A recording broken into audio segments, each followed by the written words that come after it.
Ladies and gentlemen, this particular story is actually going to be an update to a story that we actually did, I believe, in 2020. I don't remember exactly what month it was, but I did post it on my update video. And it's really sad, and we were hoping to have a positive outcome with this particular story. And even in my original video, I actually said that I don't expect there to be a positive outcome for a lot of reasons, and especially the fact that the baby that y'all see on my screen, her name is Breasia Terrell, who was 10 years old, okay? So my worst fears were realized, and they found the remains of that little girl. And I'm sorry to have to tell y'all that, but I want y'all to remember, as difficult as it is to listen to what we talk about here on our channel, please remember that nothing is more difficult than what these children actually have to live through, what they go through. So the least we could do is pay our respects and hear their story, okay? The search for missing Breasia Terrell, the Iowa 10-year-old girl who disappeared last summer, has come to a tragic end with the discovery of her remains. On Wednesday, the Davenport Police Department announced that human remains were found on March the 22nd, not that long ago, in DeWitt, D-E-W-I-T-T, DeWitt, Iowa, were identified as belonging to Breasia Terrell. Breasia was reported missing to police on July the 10th of 2020, and authorities issued an Amber Alert, and that Amber Alert went out everywhere because this story really made its rounds. But that Amber Alert was issued for Breasia that listed the individual that y'all see on my screen right there. He has a number of mugshots, but this is one of them. That's the original one that was out there. That is 47-year-old Henry Earl Dinkins. Here is the biggest portion of the information on that man. That man that y'all see right there, which is the same person as this guy, is a registered sex offender. Right now, we believe that he is her alleged abductor. He is a registered sex offender. Please bookmark that in your brain. We'll come back to it. Dinkins is currently behind bars on unrelated alleged sex offender registration violations. Let me repeat that. He is currently in jail on unrelated charges. So until there's a way that they can tie him to this case, they can't charge him. But a huge part about this is now they have a body, they can do a little more investigation and try to tie him to this crime, okay? Now, at the time of Breasia's disappearance, her mother, whose name is Aisha Langford, which we're going to talk about her in a moment, told the news that Dinkins is the father of another child of hers, not of Breasia. I know that's a lot to absorb. So mom had a baby with who we believe was Breasia's abductor. So he has no tie to her in DNA. I was with Dinkins and I found out about him. He was weird, the mother told the paper. Breasia was last seen alive between July the 9th and July the 10th. She was staying with her brother at Dinkins' home when she disappeared. The mother stated that Breasia was staying with her brother at Dinkins' home when she disappeared. At the press conference Wednesday, Davenport Police Chief Paul Sikorsky,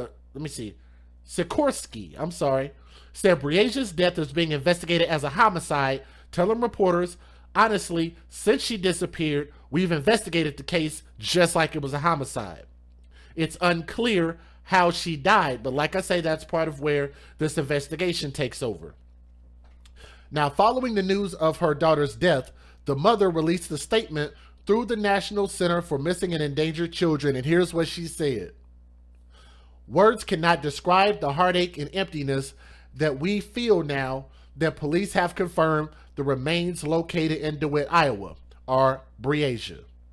Our love for Breasia has gotten us through the past 9 months and will continue to see us through as we fight for justice. We want to thank the community, law enforcement, friends, and family who have put countless hours to helping bring Bree home. We ask for privacy as we grieve the loss of our daughter, sister, and friend. Our focus will now be seeking answers to what happened on the night she was last seen. Bookmark that. We will come back to it. According to Des Moines Register, Dinkins, who was convicted of sexual abuse in 1990, has pleaded not guilty to 3, count them, not 1, not 2, but 3 registry violations. He has not been charged in relation to Breasia's disappearance yet, but I believe he will. But let me show you guys a video that I originally did on this story, if you do not mind. So y'all bear with me. I want y'all to hear what I originally said about a year ago about this story. Is that okay? Can I show that video? And then we'll go into the news stories, okay? So let's go ahead and pull that up. And let me let y'all hear what I originally said about this story, all right? Here we go. This little girl's, let me expand this.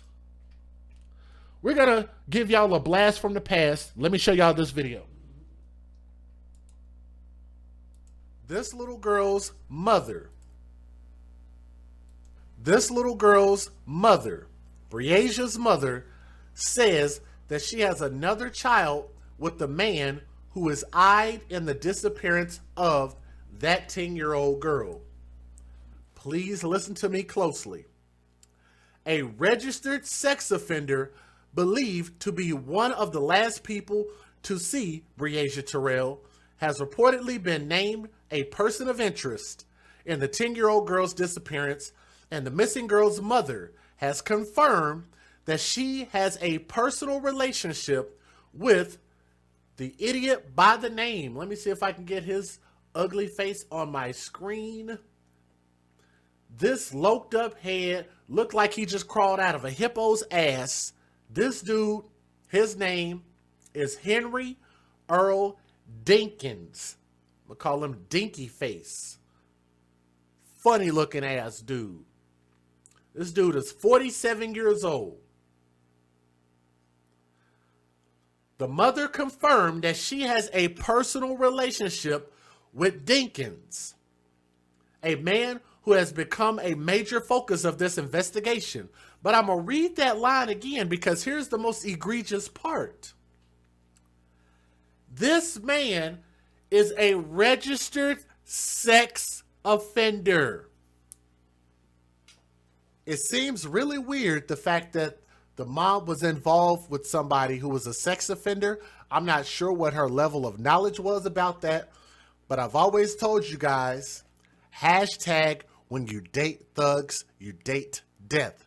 That dude is a thug. That dude is a horrible person. And I fear the fact that this dude probably killed her child. That is not his baby. And the fact that you will allow your daughter, we got eyes, we ain't blind, and we can see that that is a beautiful, untainted version of the mother. And if that dude wanted the mother and he has no ties to this kid, he is a sex offender, meaning his head ain't screwed on right, then why would you think that your daughter would be safe in his possession at any point? Matter of fact, I actually believe that it's probably a violation of his probation. Shout out to the Little Rascals, by the way. That I'm pretty sure it's a violation of his sex offender registry that he can't be around kids. What do you want to bet? But you know what? I think it was a horrible lapse in judgment on the mom for going against that, whether she knew it or not, and putting her baby in his hands. There was no reason to. There had to have been some red flags and yellow flags. Do a background check. It don't cost that much. I'm sorry, but my daughter and my daughter's mama, shout out to my daughter's mama, by the way, we don't send our daughter any fucking where with anybody, let alone a grown ass man. Not to the movies, not to the park, not to practice, not anywhere with any grown man. I don't care if he's a registered sex offender or if he is a registered pastor. I don't care. My daughter ain't going. You could just look that dude in the face and tell that dude ain't shit. There's no way you let your daughter go stay with him for any reason at all. And for that, I believe that the mom is probably going to have nightmares about this forever. I think she made a mistake. I think she made a horrible mistake. And I'd hate to do more digging because guess what? I like to believe that the mom might know more than what meets the eye, which also scares me. How about that? Let's go ahead and take that off the screen real quick. How about that? How relevant what I said more than a year ago is it now? And even at the very end, I said that I believe that the mother probably knows more than what this story is actually telling. Because there is no way that somebody with this lengthy of a criminal history back from 1990, that you couldn't have looked this up. If you didn't look this up, then you just didn't care about who you had your daughter around. And I'm sorry, but if you have daughters and sons too, especially with this next story I'm getting ready to tell y'all about what happened to this 12-year-old boy in Miami, like gross. Like it's just, look at it like this. Let me not even say it like that. How about children, period? I'm not sending my children out anywhere, period. It's too much stuff that could go wrong. Let me show you guys the news videos and let me let y'all hear from the biological mother. She actually did an interview. So let's go ahead and get this thing cracking. Let's go. Federal law allows citizens to reproduce, distribute, or exhibit portions of copyrighted motion pictures, videotapes, or video discs under certain circumstances without the authorization of the copyright holder. This is called fair use. It is allowed for purposes of criticism, news reporting, teaching, and parody, which doesn't infringe of copyright under 17 U.S.C. 107. And I'll tell you guys, just pure speculation, I believe that the mother knew. She just didn't care. She didn't care what his background was. The mom wanted her a thug. And guess what? When you date thugs, you date death. That's what this shirt says. All right, let's go. We now know that Breasia Terrell is dead. Davenport Chief of Police confirmed today that the remains discovered last week belonged to the girl who disappeared back in July. 2 fishermen found the body in a pond near DeWitt. Terrell was 10 years old when she vanished. Her missing persons case is now a homicide investigation. While making the announcement this afternoon, the Davenport police chief became emotional. This news is heartbreaking to both Breasia's family and our Davenport community. Also, if you guys would, do me a favor, look at your device and please click the thumbs up just for a moment. Our goal tonight is 600 thumbs up. If we can get there, cool. But we want to try to bring as many people to see this story, okay? So if you would, help us out and do us a favor and click that thumbs up if you haven't already done so. Thank you. Our deepest sympathies and heartfelt prayers are with all of those who are affected by this tragic loss. Terrell's mother, Aisha Langford, released a statement to WHBF-TV in the Quad Cities. She wrote, in part, our love for Breasia has gotten us through the past 9 months and will continue to see us through as we fight for justice. We want to thank the community, law enforcement, friends, and family who have put in countless hours to help bring Bree home.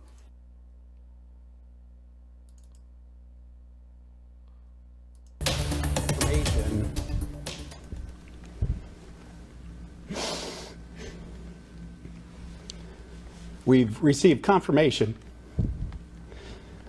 that the remains are those of Breasia Terrell. For more than 9 months, Iowans have waited to learn what happened to Breasa Terrell. During a press conference just hours ago, Davenport police shared the news her remains were found. The 10-year-old Davenport native was first reported missing on July 10th of 2020 in Davenport. According to police, her remains were found by 2 fishermen near DeWitt on Monday. That's in Clinton County in eastern Iowa. Police say it's no longer a missing child case. It's now being investigated as a homicide. This now turns, I guess, officially in our eyes into a homicide investigation. One of the things I'll tell you is we've been conducting this investigation over the last 9 months as if it was. The father of Breasia's half-brother was named a person of interest in this case. His name is Henry Dinkins. He is behind bars on unrelated charges. We'll continue to provide updates as we learn more. All right, this is the full press conference. Let me know if y'all guys want to see that. It's a little bit long. It's almost like 15 minutes long. But for now, I'll go ahead and skip it, and I'm going to play these shorter ones. Breasia's disappearance struck the heartstrings of Iowans across the state. Today's news was difficult for many, but for those who spent months actively searching for Breasa, their search continues. They hope someone is now held responsible for her death. On Wednesday, a nightmare became a reality. It really pierced my soul. After missing since July, the confirmation that 10-year-old Davenport girl Breasa Terrell had been found dead was heartbreaking. It is pretty devastating for the entire community that unfortunately this could not have the type of ending that we had all hoped for. Or long live Breasa. Des Moines community activist Rob Johnson has been in constant contact with Breasia's family, but says you didn't have to know Breasa to feel invested in her disappearance. Anybody with a baby girl, anybody with a child felt that. Because no parent, no family member ever wants that to happen. Soon after Breasa went missing July 10th, Al Womble of the Des Moines Black Caucus poured his heart and soul into the search efforts, organizing search parties of hundreds of people. I'm searching literally all day long, in and out of, ditches, valleys, gullies, wherever we could, walking for miles. If help needs to happen for somebody in one of our communities, we need to be there. We need to go there, no matter how far away it is. Unfortunately, Breasia's disappearance is not alone. The U.S. Marshal's Office says there are over 100 missing Iowa juveniles. A new program launched in October called Operation Homecoming has helped locate 21 missing Iowa juveniles in 9 different states and recovered 7 children. We have so many missing children right now. And this is one of the worst nightmares of a parent. Knowing her family can finally lay their girl to rest can help some people move forward. But Johnson and Womble hope the Iowa community does not move on until justice is served. This is now a homicide. This baby girl was murdered. She was killed. And somebody has to be able to answer for that. Answers that won't bring Breasa back, but may help another family from a similar fate. This is an opportunity. This is a wake-up call for us all. Hug your families a little bit closer tonight.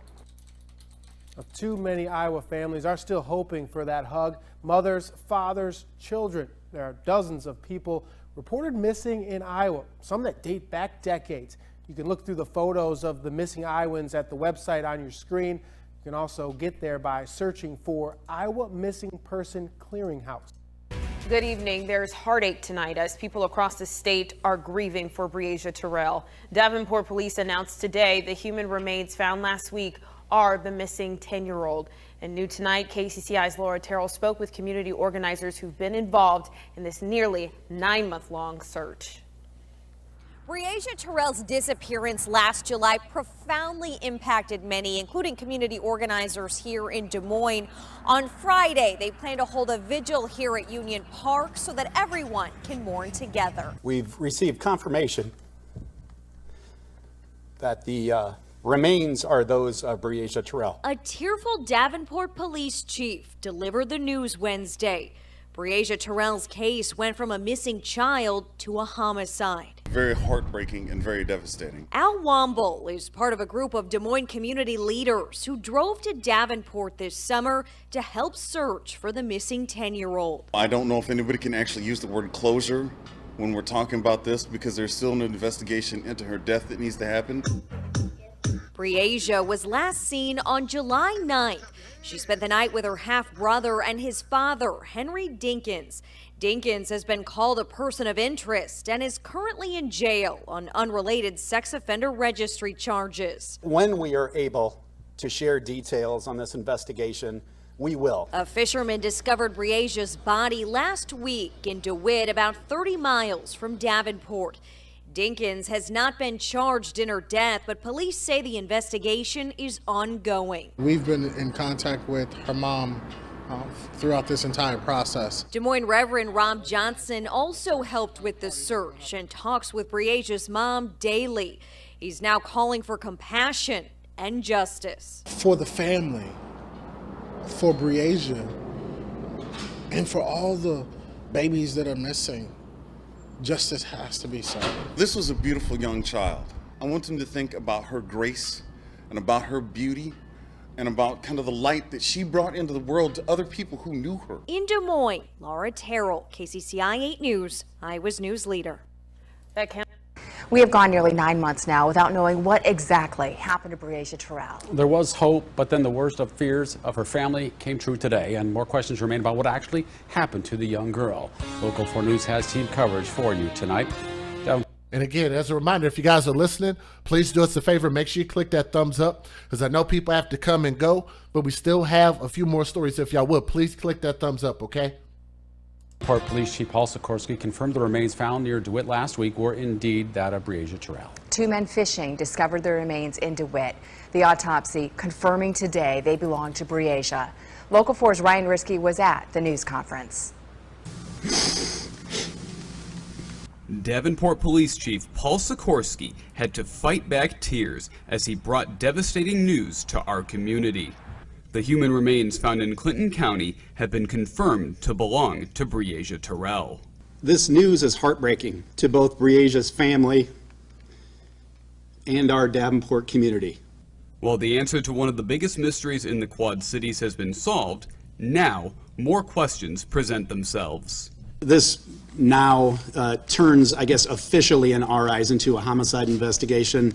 One of the things I'll tell you is we've been conducting this investigation over the last 9 months as if it was. The tragic news is affecting so much of our community. The loss of Breasia will create a ripple effect of trauma throughout our entire community. From her mother, her siblings, her extended family members, to her neighbors, her classmates, teachers, school personnel. Chief Sikorsky says that there is one thing left now. We also understand the desire to see the perpetrator of this crime brought to justice.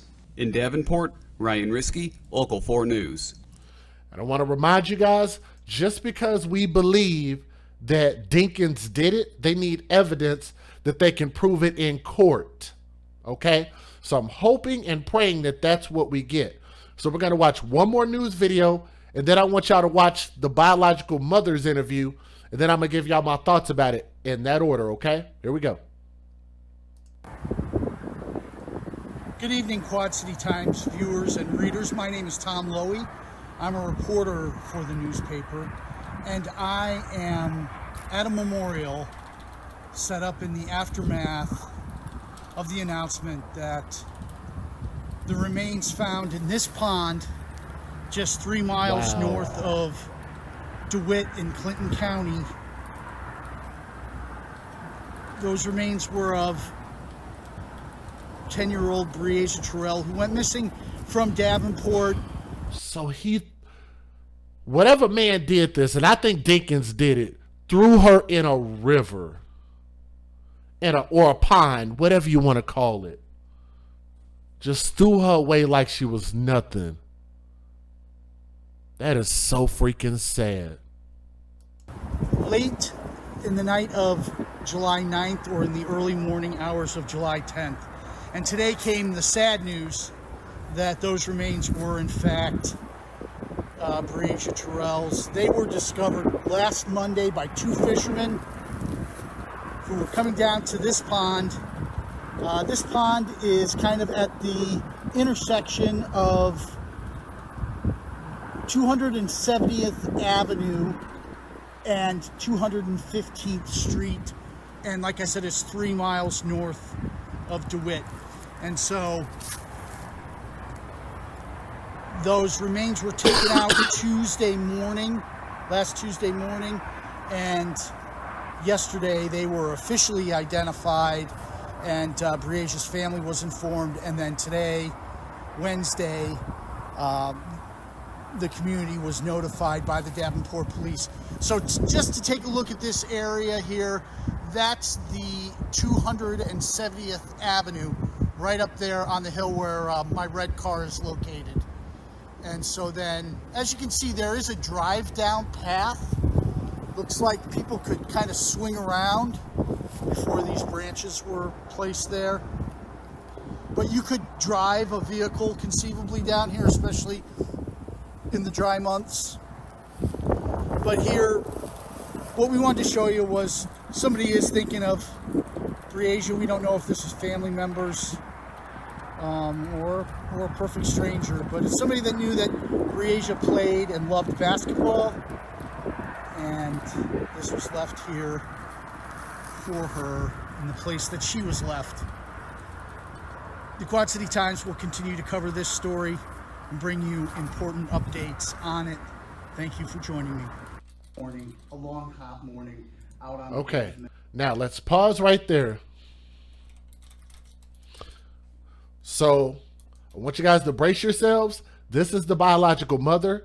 I don't remember which year this video was from, whether it was from this year or last year, but I still want y'all to hear it and just tell me what your thoughts are. It's about 4 minutes long, and then I'll give my closing thoughts. So I'm going to turn it up so you guys can hear it, okay?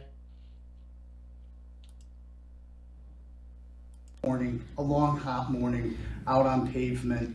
But one of the interesting things was I found you at the Scott County Courthouse where you had just met with Henry Earl Dinkins, who's being held on a number of charges, including violating his order to report as a child, as a sex abuse offender. He's believed to have last been with your daughter. And so he asked for a meeting with you this morning, is that correct? He originally asked for the meeting yesterday originally, but...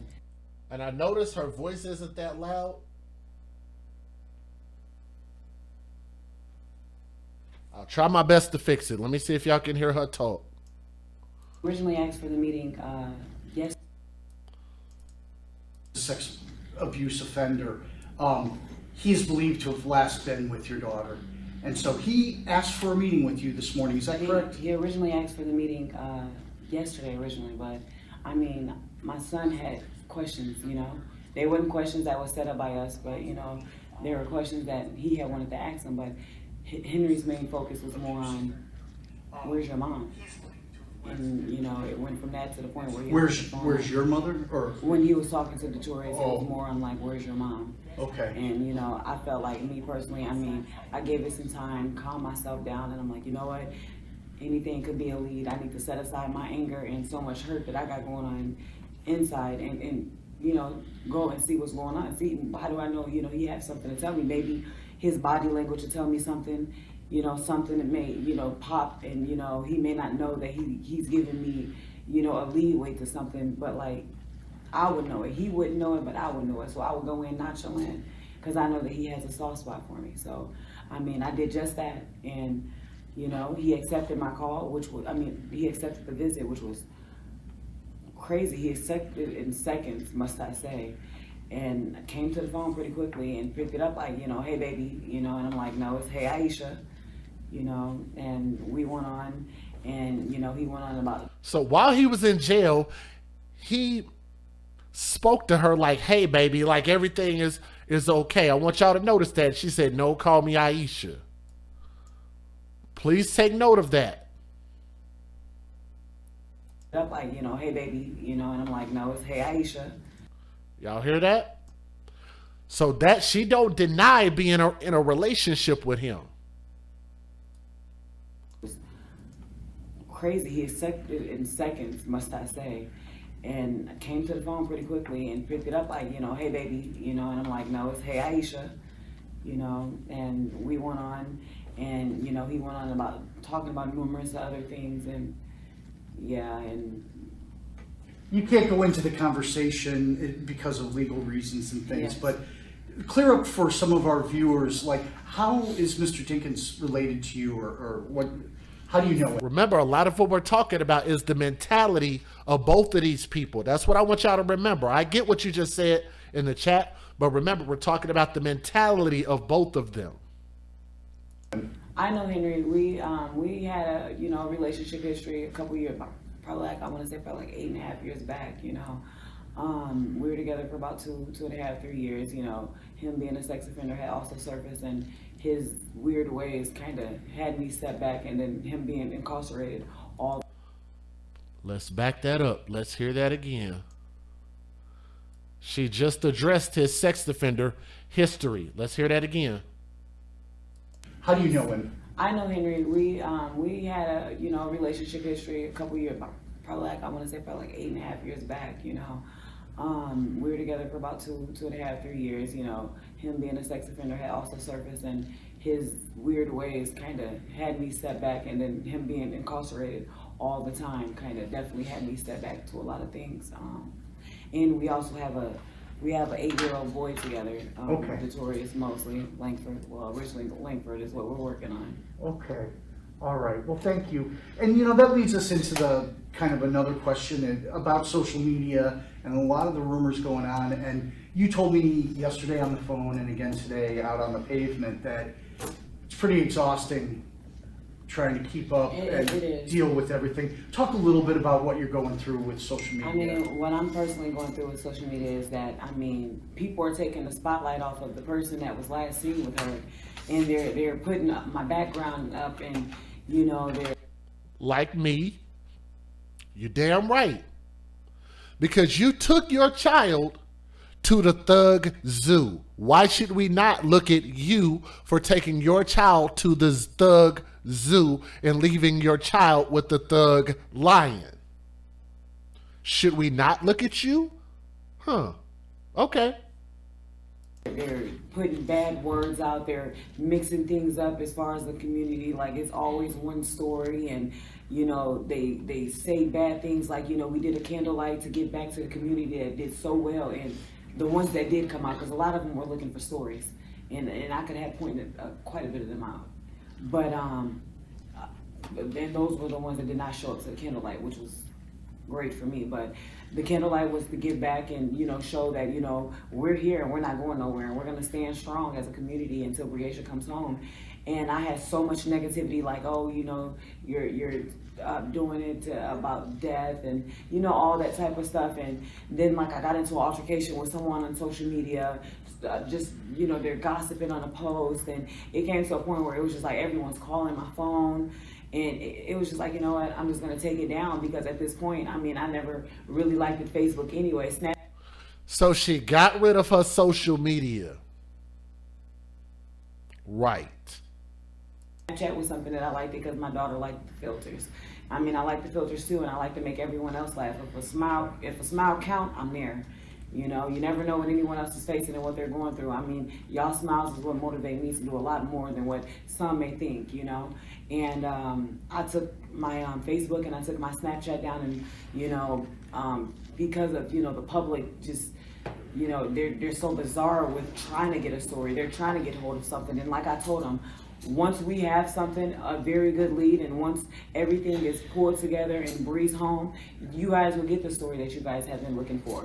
I have no problem with that, but at this moment, it's about a little girl. It's about a 10-year-old Breasia Terrell. Right. And some don't understand that. I'm going to back that up, and I'm going to see if y'all caught what she just said. I'm going to back this up just a little bit. Let me see who caught what she just said. Story that you guys have been looking for.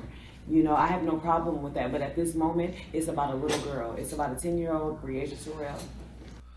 Let's back that up one more time. Let me see who caught it.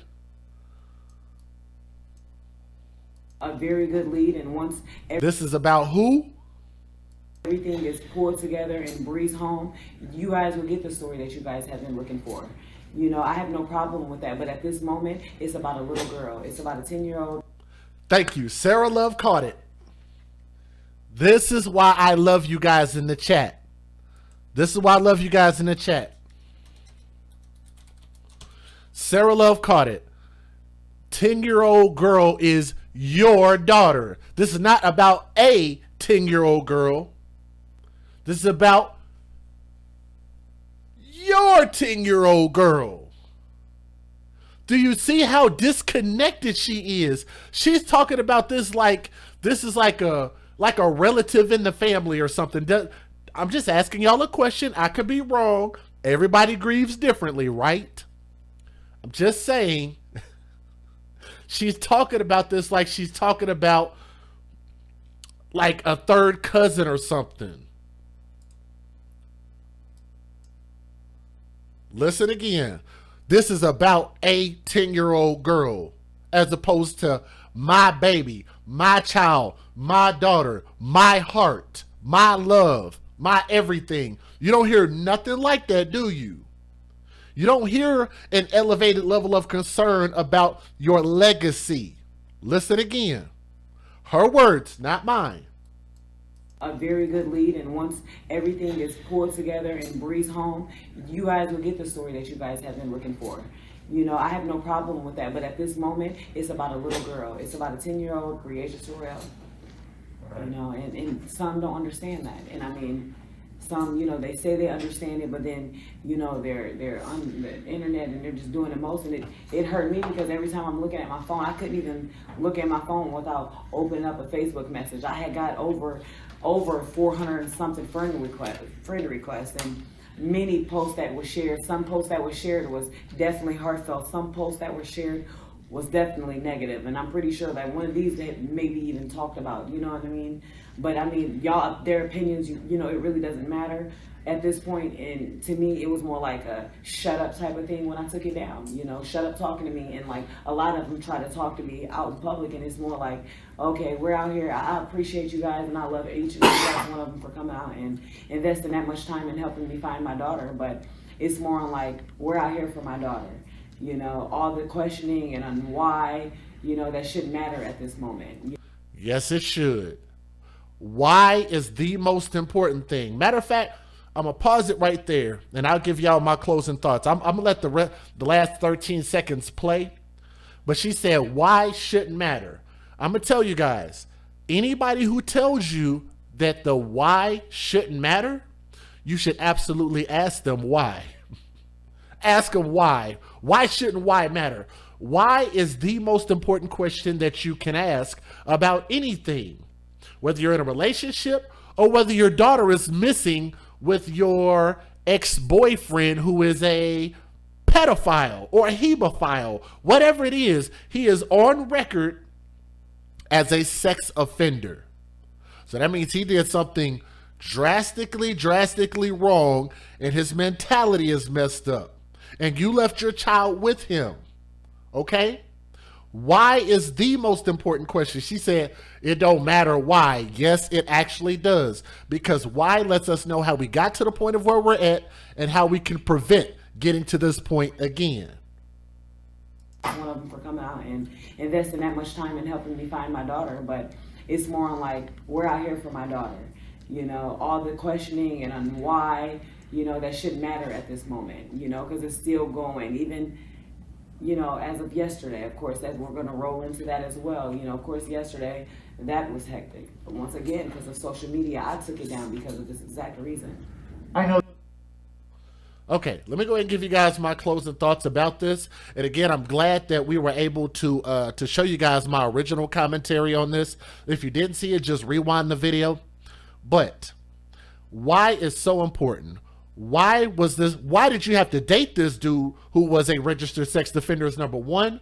Number two, why did you have a baby by a registered sex offender? Number three, why did you think it was okay to be in a relationship with a young daughter who is defenseless, can't speak for herself, can't defend herself at that age, and think that was okay to have your daughter around? Number four, why would you think it's okay? And remember, these are all whys. Why would you leave your daughter around somebody like this by yourself? And number five, why were you not there with your daughter? Why did she have to be left around him? Why could she have been around her biological father? You see how why tends to actually get us much further in life than any other question, who, what, when, and where? Why? Ask why. And I'm going to tell you guys, I believe that the mother cared more. I believe Aisha cared more about her own personal pleasure than she did her daughter, which is why her daughter disappeared into thin air, and we believe it to be with her thug boyfriend. And I want you guys to remember, the word thug does not attach to a color. It's not a race. It's an action. Okay? This baby disappeared. We believe that this baby disappeared while he was in her custody, and she disappeared because of him. And I can only imagine what he probably was doing to this girl while he had her in his possession. It really sucks, and it turns my stomach. It hurts my stomach to the core. And I really, really hope that the police find some solid evidence that they can use against him and convict him of what we all believe actually happened. And this baby met her demise, but I'm glad that they at least have a body. That's more than what we can get from a lot of these cases, okay? But again, Breasia, Terrell, young princess. Let me see if I can find that picture. Young princess, rest in peace. To all my ladies out there, please remember that it is direly important who you decide to date, whether you have children or whether you don't. If you date thugs, just know that you are flirting with a lot of different elements. It is a very dangerous thing to date thugs. When you date thugs, like the t-shirt says, you date death.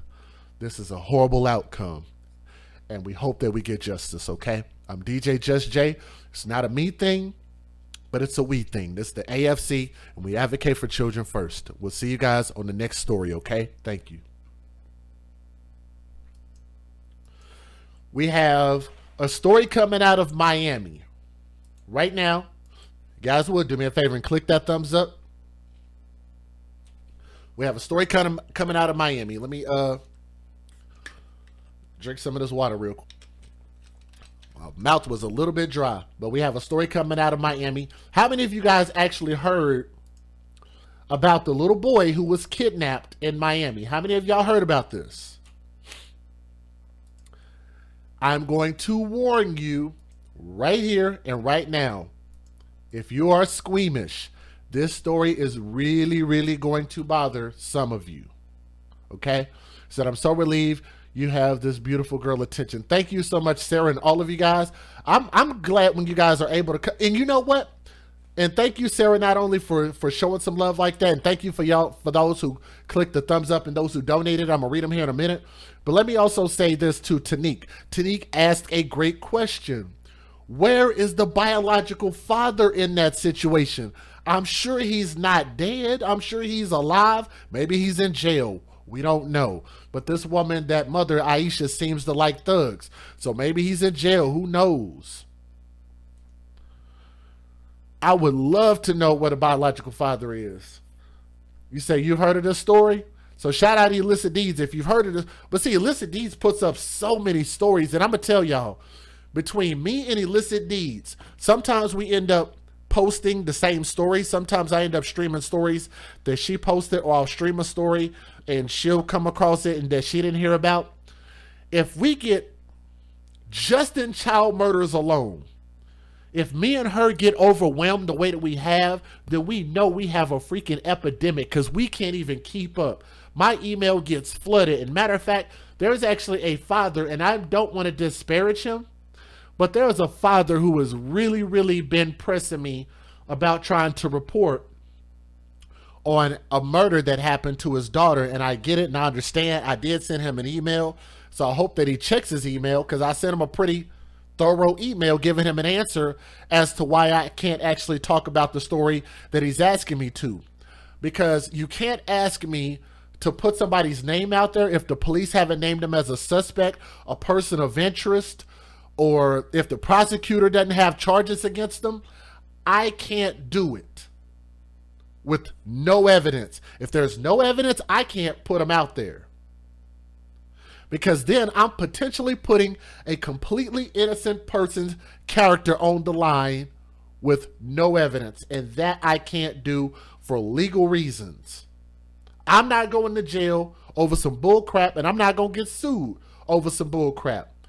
Now, if a person is found to be not guilty, that's one thing.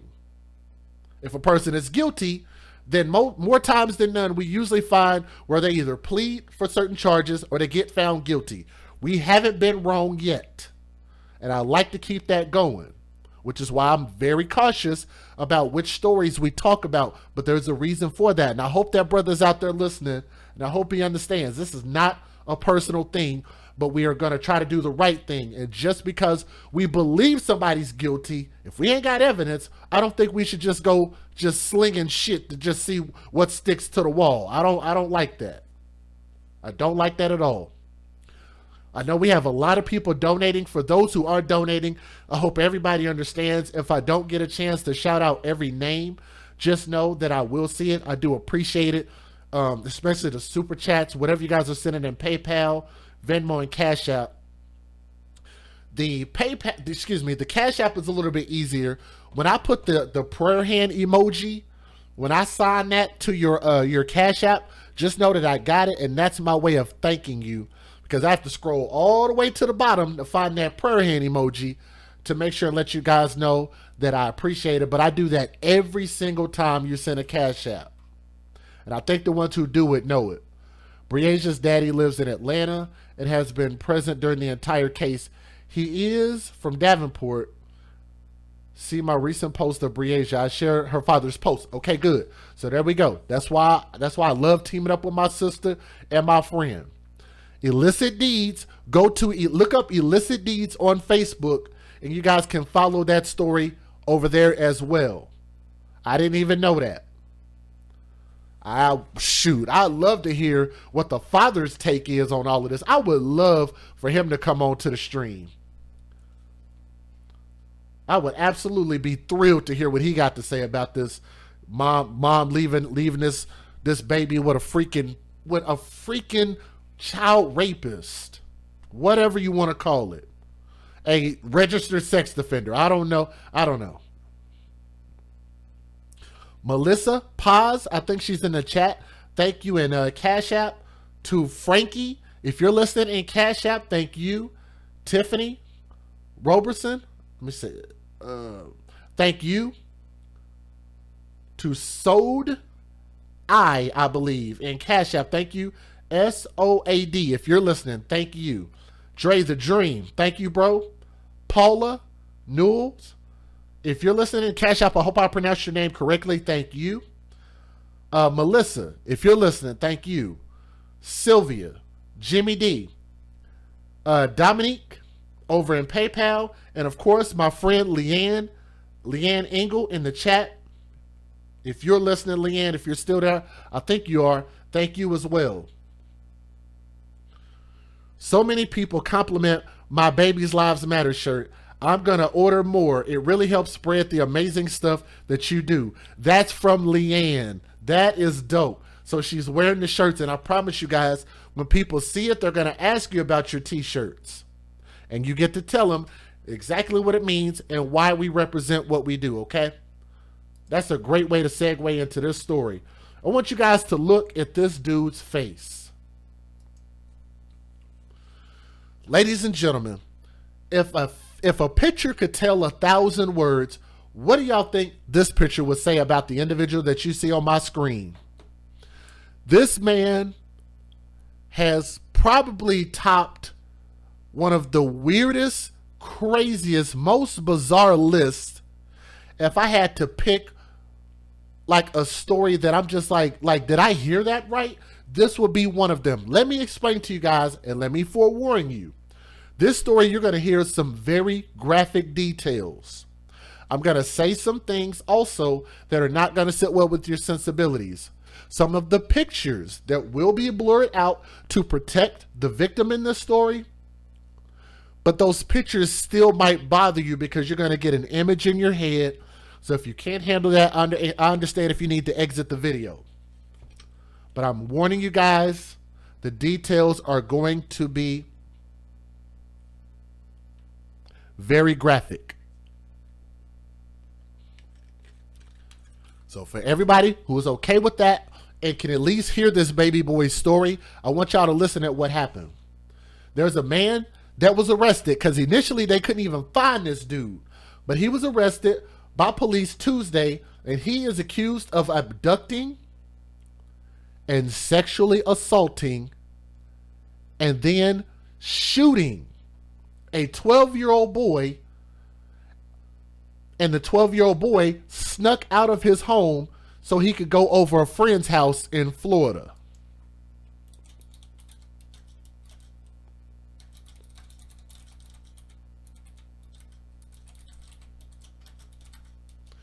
A 12-year-old boy, and I'm going to tell you guys, I can actually relate to this because I had some strict parents, and I don't know if you guys had strict parents or not, but I did, and my dad used to work really late, so it was just my mom there sometimes, and I'd want to get out the house. Like, I didn't want to be stuck. Maybe I want to go hang with a friend, go see a buddy, play some video games or something, even though we weren't supposed to leave. Now, as I got older, when I was able to drive at about 16 years old, oh, I was definitely sneaking out.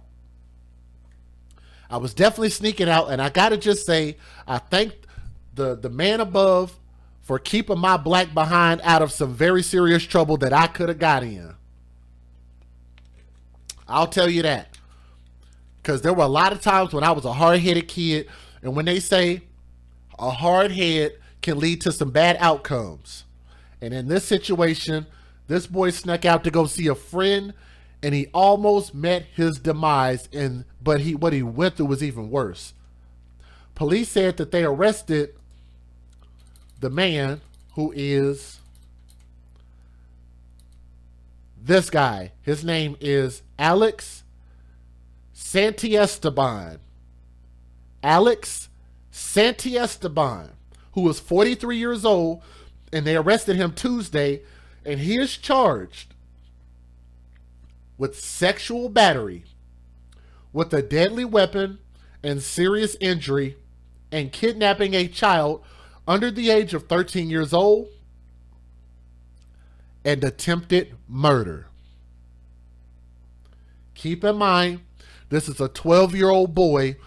For those who think that boys are in the sex, what do they call that? Sex trafficking. Who for those who believe that boys don't get raped, they don't happen to boys, it's only a thing that happens to girls. For those who believe that, not only is that so far from the truth, but this is a story that actually proves that this type of thing does happen to boys, and it's such a disgusting thing. There was a passerby who saw the boy wandering along a street before 3 a.m. on Saturday, and they called the police.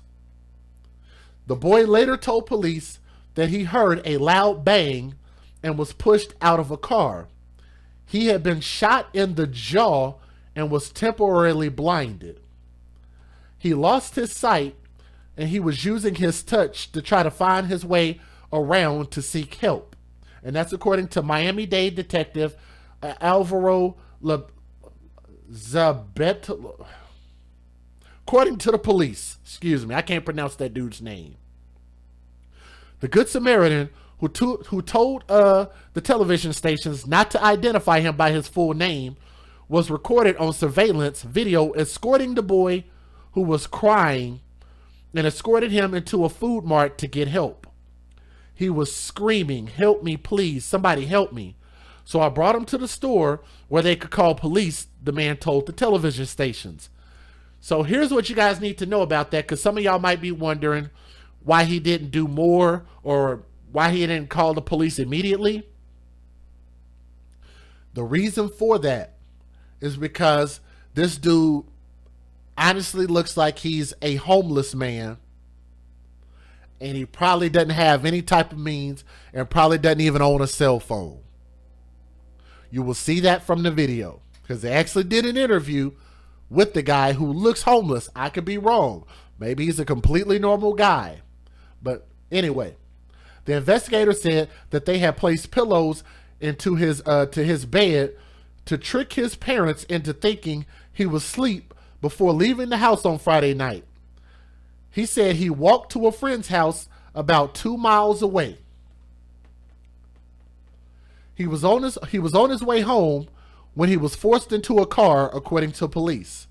The boy told investigators that he tried to get out of the car, but the car's child locks were engaged.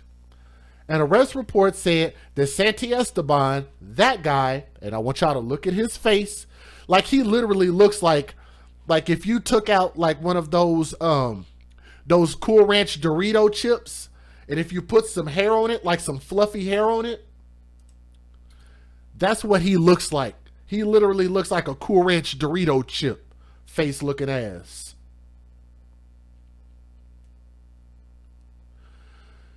He pulled the boy inside the car onto a roadside swale in the Brownsville neighborhood near Miami and forced the boy into the back seat where he assaulted him. Police said that a brief struggle ensued and Santi Esteban shot the boy in the face with a gun. Shot him in the face. Santi Esteban denied the accusations, and it's not clear whether he has an attorney. Now, investigators had sought help from anyone in the area with surveillance video before the arrest. The police pleaded for more information. If this individual is so brazen to do this, God only knows what else he's willing to do. The longer this individual is out there, the longer that our children in that area are not safe. Let me give you guys the fair usage, and let me let you take a look at the news videos. And I want to remind you guys that the details are going to be shocking.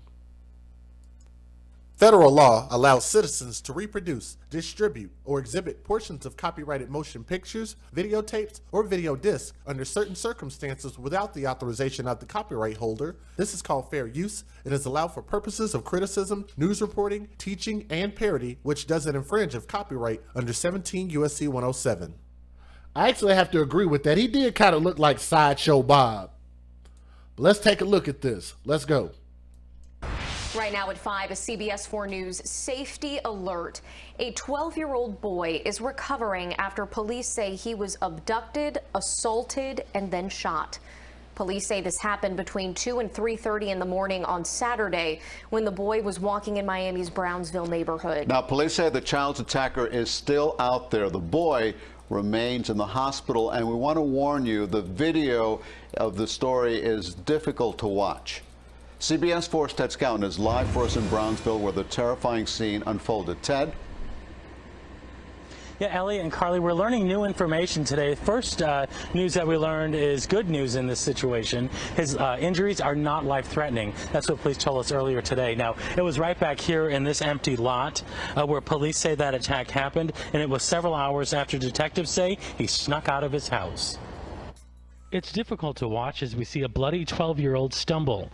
Police say he had just been kidnapped, sexually assaulted, and shot in the face when he made his way to this Brownsville convenience store. I couldn't sleep at all that night. Johnny is the one who found the child. He's the guy on the bike. He was leading the young boy to the store to get help. Now, I don't want to disparage this old guy, but Lord have mercy, man.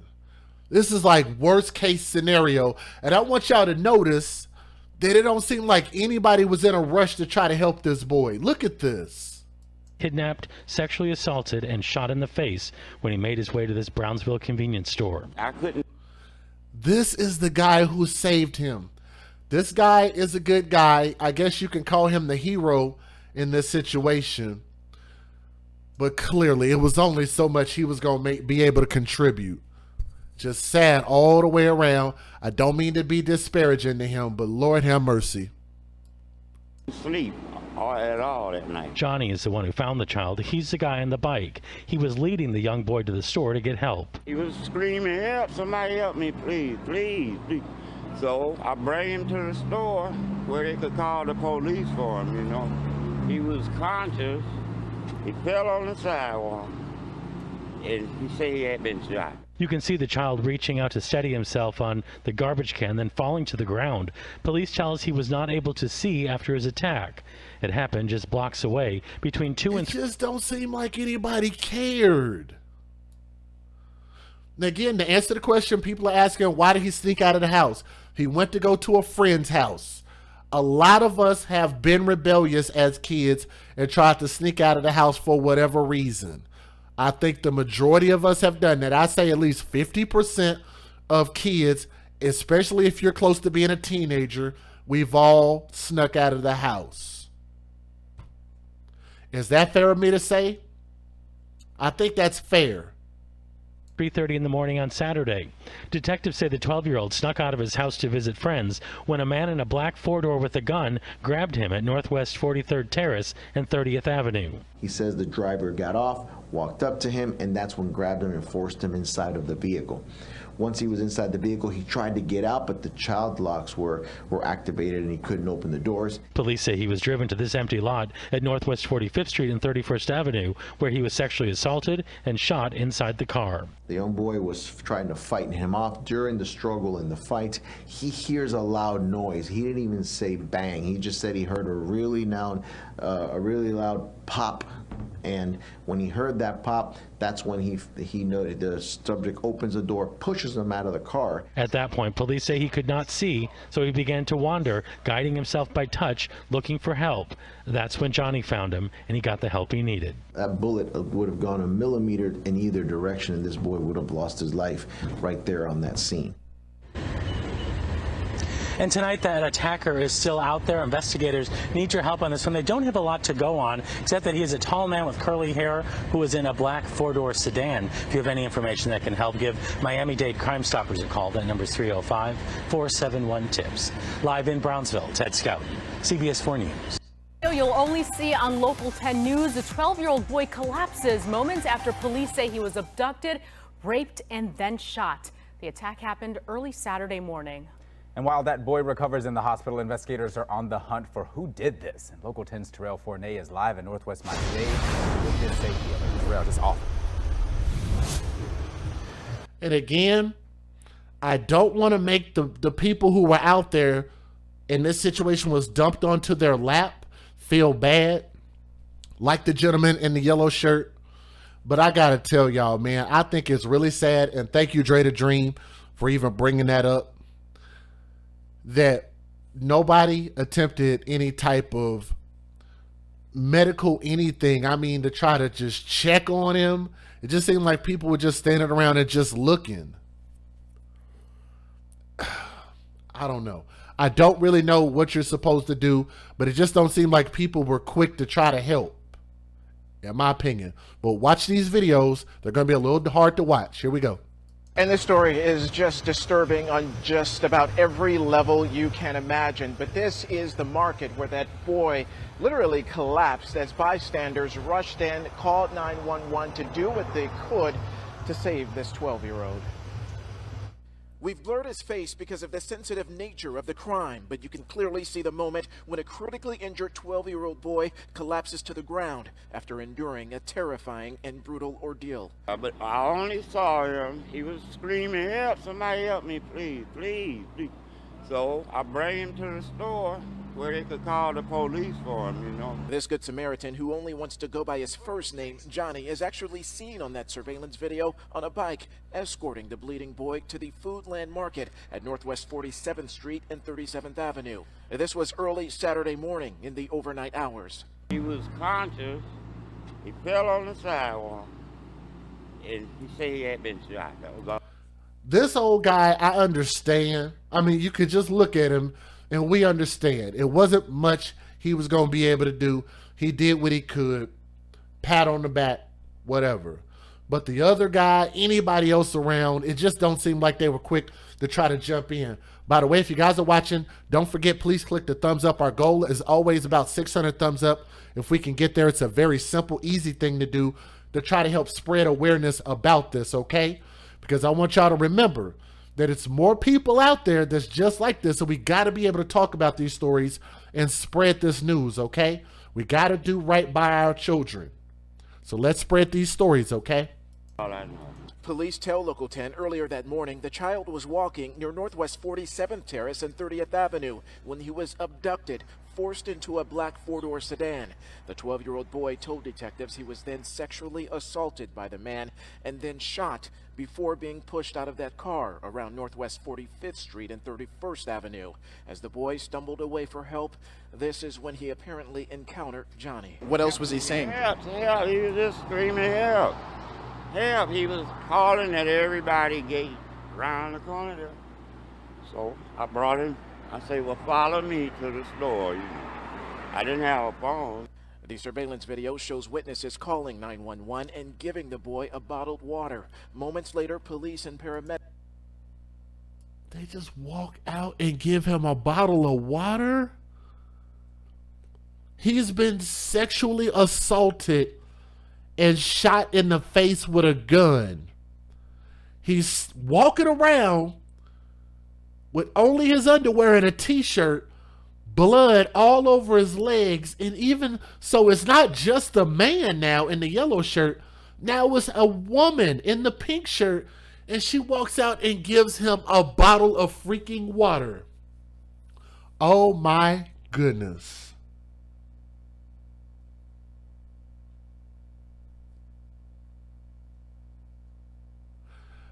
I just want to ask a question out of fairness.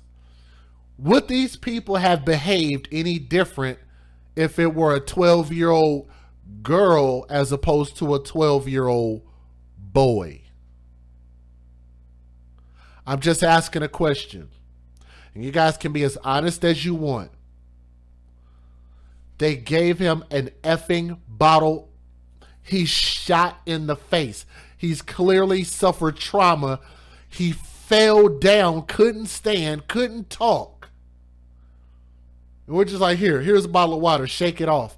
I'm sorry, and I know I'm being a little bit harsh to judge these people because they're just bystanders, but damn, come on, Americans. We're Americans. We're Americans first. Can y'all post that in the chat? We're Americans first. We got to start caring about our own, period. It don't matter what color the kid is, what sex, what race the kid is. Come on, man. The surveillance video shows witnesses. And it's wound, not womb, not W-O-M-B, wound, W-O-U-N-D, wound. Apply pressure to the wound. Calling 911. Nobody did it. Look at this. That's so sad to see that. Giving the boy a bottled water. Moments later, police and paramedics are seen arriving to that corner store. One officer helps the child to a gurney before he is whisked away to the hospital. When they told me he was a little boy, that's awful. It's like, that's sick. You know, so whoever did it, they just need to just turn themselves in. You know, because that's not right. That's not right. He's a child. Like, you don't do that. And a child who collapsed right here, we understand, is in critical condition in the hospital. This is now a major investigation by the Miami-Dade Police Department. And now to a disturbing safety alert. An intense search is underway right now for the man who sexually assaulted and shot a little boy. Surveillance video showing that child collapsing Look at how he moments fell. after that attack. And the victim, only 12 years old. And the person responsible for this despicable crime is still on the loose. Local 10's Trent Kelly is live at Jackson Memorial Hospital where the boy is recovering. You give him a bottle of water. Like, what in the hell is he supposed to do with that? You give him a bottle of water. You might as well go get him a candy bar then. Am I being too mean? If I'm being too mean, let me know, and I'll just try to just let the video play. At this hour, Trent. Might as well go get him a goddamn burger and fries. Well, Alexis, we know the victim in all of this was last listed in critical condition here at Jackson Memorial Hospital. Despite surviving that vicious attack early Saturday, he still had to flag down a Good Samaritan in the area just to get some help. Now the search continues this afternoon for any sign of the man who attacked that boy. A 12-year-old boy assaulted and shot before collapsing over the weekend, continuing to recover in the hospital. His life likely saved by a Good Samaritan. He was conscious.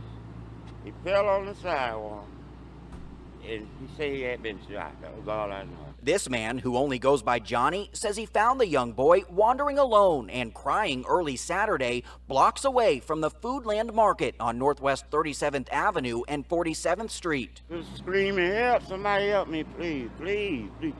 So I bring him to the store where they could call the police for him, you know. And I know some people might not understand my perspective, but I think I'm just a little bit different. And let me explain why. Because I never ask people to do something that I wouldn't do myself. So I want y'all to understand, I'm that kind of parent. Okay? I'm the type of parent that would literally, when they talk about giving the shirt off of my back, I remember a long time ago, I can't remember who it was, but I was visiting a friend and a lady had fell down some stairs, not far, but she fell just far enough, a few flights, not a few flights, but a few steps. She fell a few steps, hit the ground, and busted her head, and her head was bleeding. I literally took the shirt off my back and put it on her head, administered pressure, and immediately called 911 and stayed there with her all the way through up until they put her on the gurney and put her inside the ambulance. And I stayed there and I waited to get at least somewhat of a diagnosis to see if she was going to be okay. I'm just that type of person. So I'm sorry if I may be expecting other people to be that way. But like I said, I think I would want that to happen for me, for my kid, for anybody's kid. You know, if you see something, definitely say something. But I just wish that they would have showed a little more concern. That's all I'm saying. So I'm sorry if I offended some of y'all.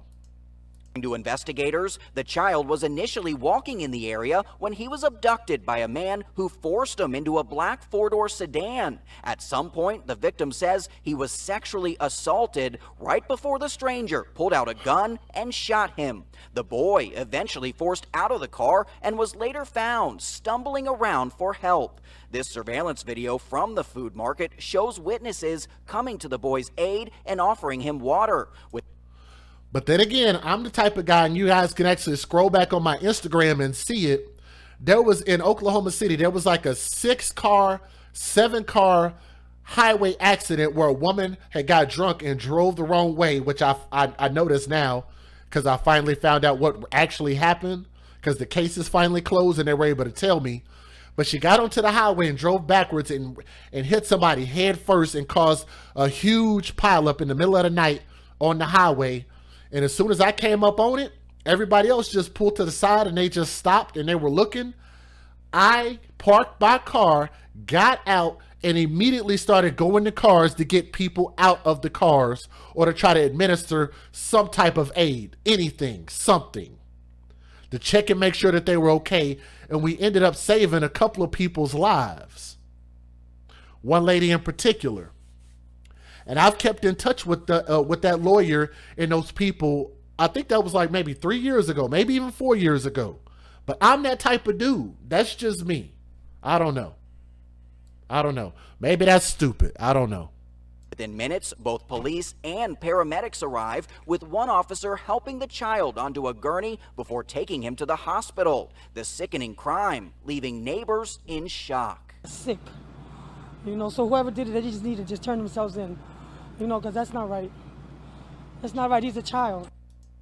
Julie, we do have new developments on the safety alert involving the rape and shooting of a 12-year-old boy. Police did make an arrest late last night. Local 10's Annalise Garcia joining us live from Miami right now with what we know about this suspect. Annalise.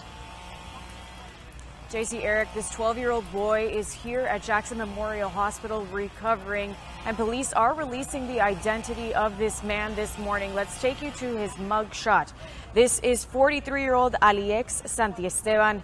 He's facing charges of sexual battery with a deadly weapon and attempted murder. Now let's take you to some video of him being taken into custody at TGK. Santiesteban is accused of raping the boy. So just so you guys know, they did actually arrest him. So here it is. This is 43-year-old Alex Santiesteban. He's facing charges of sexual battery with a deadly weapon and attempted murder. Now let's take you to some video of him being taken into custody at TGK. Santiesteban is accused of raping the boy, then shooting him and leaving him bloodied, begging for help. Now investigators say that boy snuck out of his home late Friday night to go to a friend's house, and on his way back home around 3 a.m. is when a stranger forced him into a car near Northwest 43rd Terrace and 30th Avenue. You can see in this video how the boy collapses as he waits for police and his legs. And I got to give a shout out to the Latin community and the Latin news teams, because I couldn't understand none of their websites or none of their YouTube videos, but they did come out and speak out against this. So I got to give them a huge thumbs up, and I shout them out and I thank them for speaking out and saying something. I'm glad for that. With blood stains on them. Now, police say it is a miracle that this boy is alive as he... We begin with some new detail here about the search for whoever abducted, sexually assaulted. And they've already caught him, so right let me now skip at noon, that. a break in the case after a horrific crime. This man is now in custody in connection with the abduction, the sexual assault, and the shooting of a 12-year-old little boy. The brutal attack happened over the weekend in Northwest Miami-Dade, and the child remains hospitalized today. Miami-Dade police just held a news conference following the arrest. And Local 10 News reporter Annalise Garcia is live outside the police headquarters in Terrell with more. Annalise. Christy Janice, the director of Miami-Dade Police, spoke along with a major for the Special Victims Unit. They discussed what it took to take down the suspect of this heinous crime. 43-year-old Alex Santiesteban, accused of raping a 12-year-old boy, then shooting him in the face, leaving him with blood all over his body, begging for help. This child has suffered physical and emotional trauma that will take years to overcome. Investigators say the boy snuck out of his home to go to a friend's house late Friday night. Around 3 a.m. Saturday is when a stranger approached him in his car and forced the boy to get in. Police tell us he tried to get out, but the child locks were activated. The subject drove to the area of Northwest 45th Street and 31st Avenue. Police say Santiesteban parked and raped the boy in the back seat. The report says there was then a struggle between the two. That's when the suspect fired his gun. The subject then dumped the victim out of the vehicle, essentially leaving him for dead. In these images, you see the boy collapsing with blood on his legs just after he had been hit by a bullet as he waited for police. This Good Samaritan tells us moments before this, the boy was screaming for help. He was just screaming help. Help. He was calling at everybody gate around the corner there. Johnny is the man seen here on a bike. He helped the victim get to the corner store where others called 911. Major Brian Rafke calling Johnny a hero. He took this young victim to a nearby convenience store. He was able to summon assistance, which ultimately saved his life. Major Rafke says Santiesteban was identified and arrested thanks to a series of leads and evidence. The DNA evidence, we were able to put the subject with the victim. Cameras were rolling. So they have DNA evidence. Man. Santiesteban was taken into custody at TGK late last night.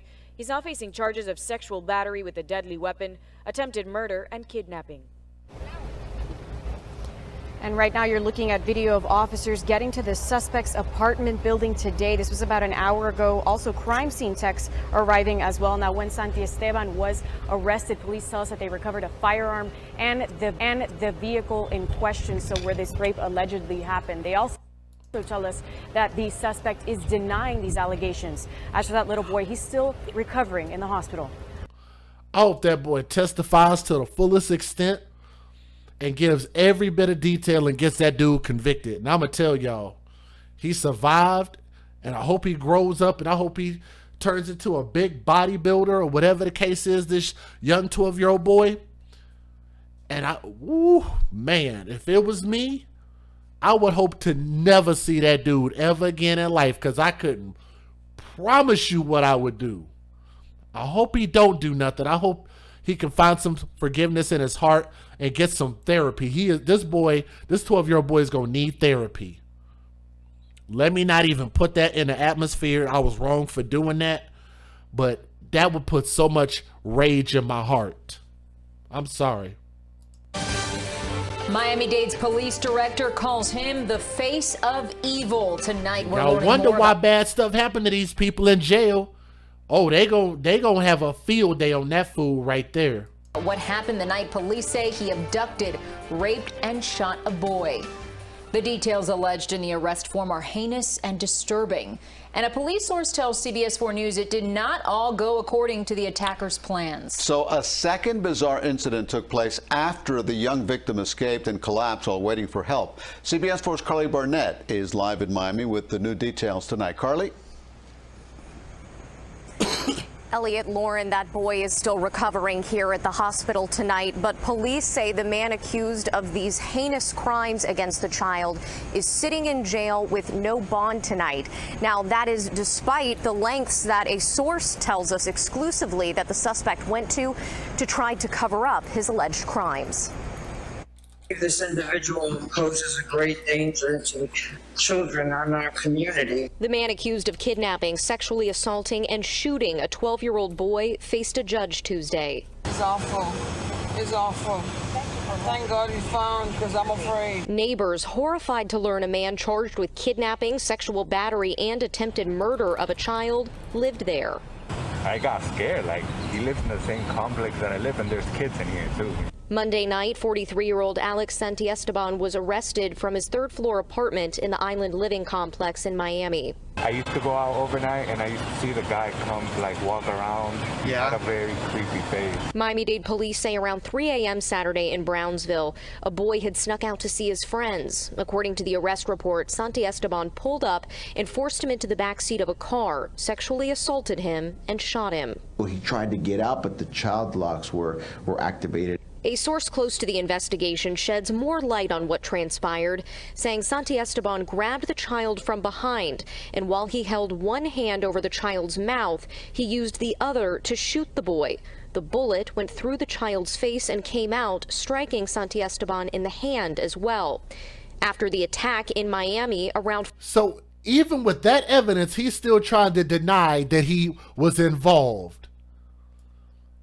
He ended up shooting himself in the hand, and yet they had to bandage his hand up, and he's still going to deny it. And he's a freaking liar. Oh my goodness, boy. Boy, I hope they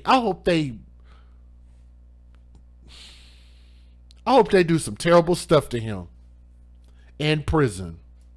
And as well. After the attack in Miami around 4 a.m., Santiesteban went to Miami Beach and called police, claiming to have been the victim of an armed robbery and was injured in the hand. Miami Beach police say he was unable to provide a location or a subject description. The source says this may have been his attempt to establish an alibi regarding why his hand was injured. But people who live in the neighborhood where the attack happened say even though he's off the streets, the damage has been done. Unfortunately, we're hearing gunshots, people getting killed. These things are happening way too frequently here where we live. Our news partners at the Miami Herald say Santiesteban's blood was found splashed on the child, and that is how they received his DNA. They also found blood in the car. Now, after first denying the accusation, Santiesteban later admitted that the child was in the car, but said it was because the child was trying to carjack him. The hospital said they are not giving an up. Wow. Did y'all hear that? Y'all hear how he tried to twist this and point it back at the 12-year-old boy who was walking to a friend's house, which is totally believable because a lot of us tried to sneak out of the house as kids to go to our friend's house and go kick it and hang out. He tried to say that this 12-year-old boy tried to carjack him. Come on, fool. Come on. First denying the accusation, Santiesteban later admitted that the child was in the car, but said it was because the child was trying to carjack him. The hospital said they are not giving an update on the child's condition at this. So the boy got never mind. Splashed on the child, and that is how they received his DNA. They also found blood in the car. Now, after first denying the accusation, Santiesteban later admitted that the child was in the car, but said it was because the child was trying to carjack him. Hashtag kids don't lie. Kids don't lie. And it don't mean that children don't tell lies. What it means is that most time babies and children won't lie until people teach them the value of lying. So there is a less likelihood that a child will lie. That's what hashtag babies don't lie, hashtag kids don't lie. That's what that means. The hospital said they are not giving an update on the child's condition at this time, but police have said that he has a long road of recovery ahead. Live outside. Major break in the case after a 12-year-old boy was abducted, sexually assaulted, and then shot. The violent. We only got a couple more news videos. I like to try to show you guys different perspectives because sometimes each of these videos will give you a little bit more information than the other. So I'm going to show 2 more and then we'll close out with this one. Attack sending shockwaves across the community. Local 10's Christian De La Rosa is live in Miami with what we've just learned. Christian. Well, a source with the Miami-Dade Police Department telling us that a man is now in custody in connection to the case of this child that was raped and shot. In the meantime, that boy is still here at JMH recovering from all the trauma he endured, not to mention a bullet that went in through his jaw and out the back of his head. Oh my God. Okay, so I didn't even know that. So he tried to kill this boy straight up and down. And it just happened to go out a different route out of his body. Listen at this again. Endured, not to mention a bullet that went in through his jaw and out the back of his head.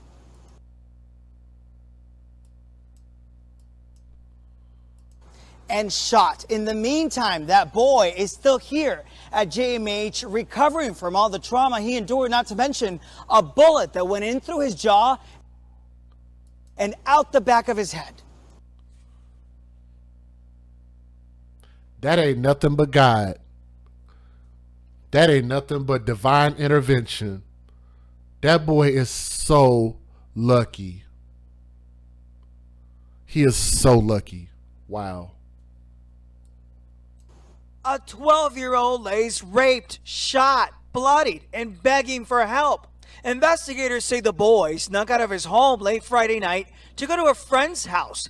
And on his way back home around 2 a.m. Saturday, a stranger pulled him into a black car near 43rd Terrace and 30th Avenue. Once he was inside the vehicle, he tried to get out, but the child locks were activated. Police say not too far away on Northwest 45th Street and 31st Avenue is where the vehicle was seen parked, and the driver, a man, raped the child. It happened right behind Iqbal Akhtar's house. He says his neighborhood is plagued with disturbing crime. It's very, very unfortunate, but unfortunately not uncommon. Just down the block from where police say the child was raped, this pile of trash is where detectives say the child was found thrown out of the vehicle after being shot in the face. Detective Adalberto Fuentes. And he could not see, so he was attempting to try to find some type of help. Bloodstains show the boy's desperate struggle for help. He was just screaming help. Help. He was calling at everybody gate around the corner there. This man is the neighbor seen guiding the child to this corner store up the block where Good Samaritans called 911. And thank goodness for those Good Samaritans who stepped in and got this child the help that he needed. Again, developing tonight, a source with the Miami-Dade Police Department telling Local 10 News, confirming that a man has been taken into custody in connection to the rape and shooting of this 12-year-old boy. As soon as we get an identification, we will bring it to you live. That important safety alert, an intense search underway for the man who sexually assaulted. All right, we'll skip this one because we already know his identity. Let me get his face back up on the screen. That guy, let me see if I can find one that has his name. Let me see if I can get that up here for you. Let's see here.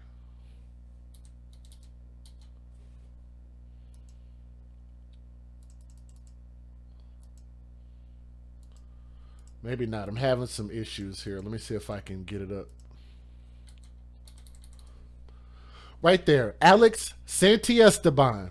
This is the man, and I promise you guys, I hope that they prosecute him to the fullest extent of the law. I hope they put him in general population, Gen Pop, and I hope that they just let this dude have it every single day. I hope that he suffers for many, many years, and that they just continue to just make every breath of his a suffering one. For what he did to that 12-year-old boy who couldn't defend himself. But let me also say this. We've all been kids at one point. We've all snuck out of the house. I'm not going to condemn that 12-year-old boy for doing that. A lot of us are rebellious as kids, and this is one of those dangers that are out there. You have these thugs, you have these creeps, you have these rapists, you have these child murderers, these sex offenders, and all of this stuff out there, and you have no way of being able to protect yourself. And I'm gonna tell you guys, it's not only dangerous for grown women, it's dangerous for grown men to be out there on those streets, let alone a 12-year-old boy who can't really physically defend himself properly. So again, you know, as much as I could say, I guess I'm gonna just reserve my comments about what I had to say about the people who were bystanders, and just put a prayer hands up in the chat that I hope the boy makes a full recovery. I hope he is able to see. I hope he is able to walk. I hope he's able to live a full life. And I hope that he's able to convict this guy based on his testimony and give them as much evidence as they need to convict Alex Esta, whatever the hell his name is. Okay? So put a prayer hands up in the chat. And let's just pray for a full recovery, okay? I'm DJ Just J. We're going to continue to be advocates for children first. And we're going to get these thugs out of here, okay? Thank you guys so much for listening with an open mind and an open heart. Okay, guys, we do have one more story. If y'all have time, we have a decent amount of people here. Our goal for the thumbs up is 600 thumbs up, and we're very, very close. So if we have 750 people here, if we can get that thumbs up, that would be awesome. Okay? It helps share our stories.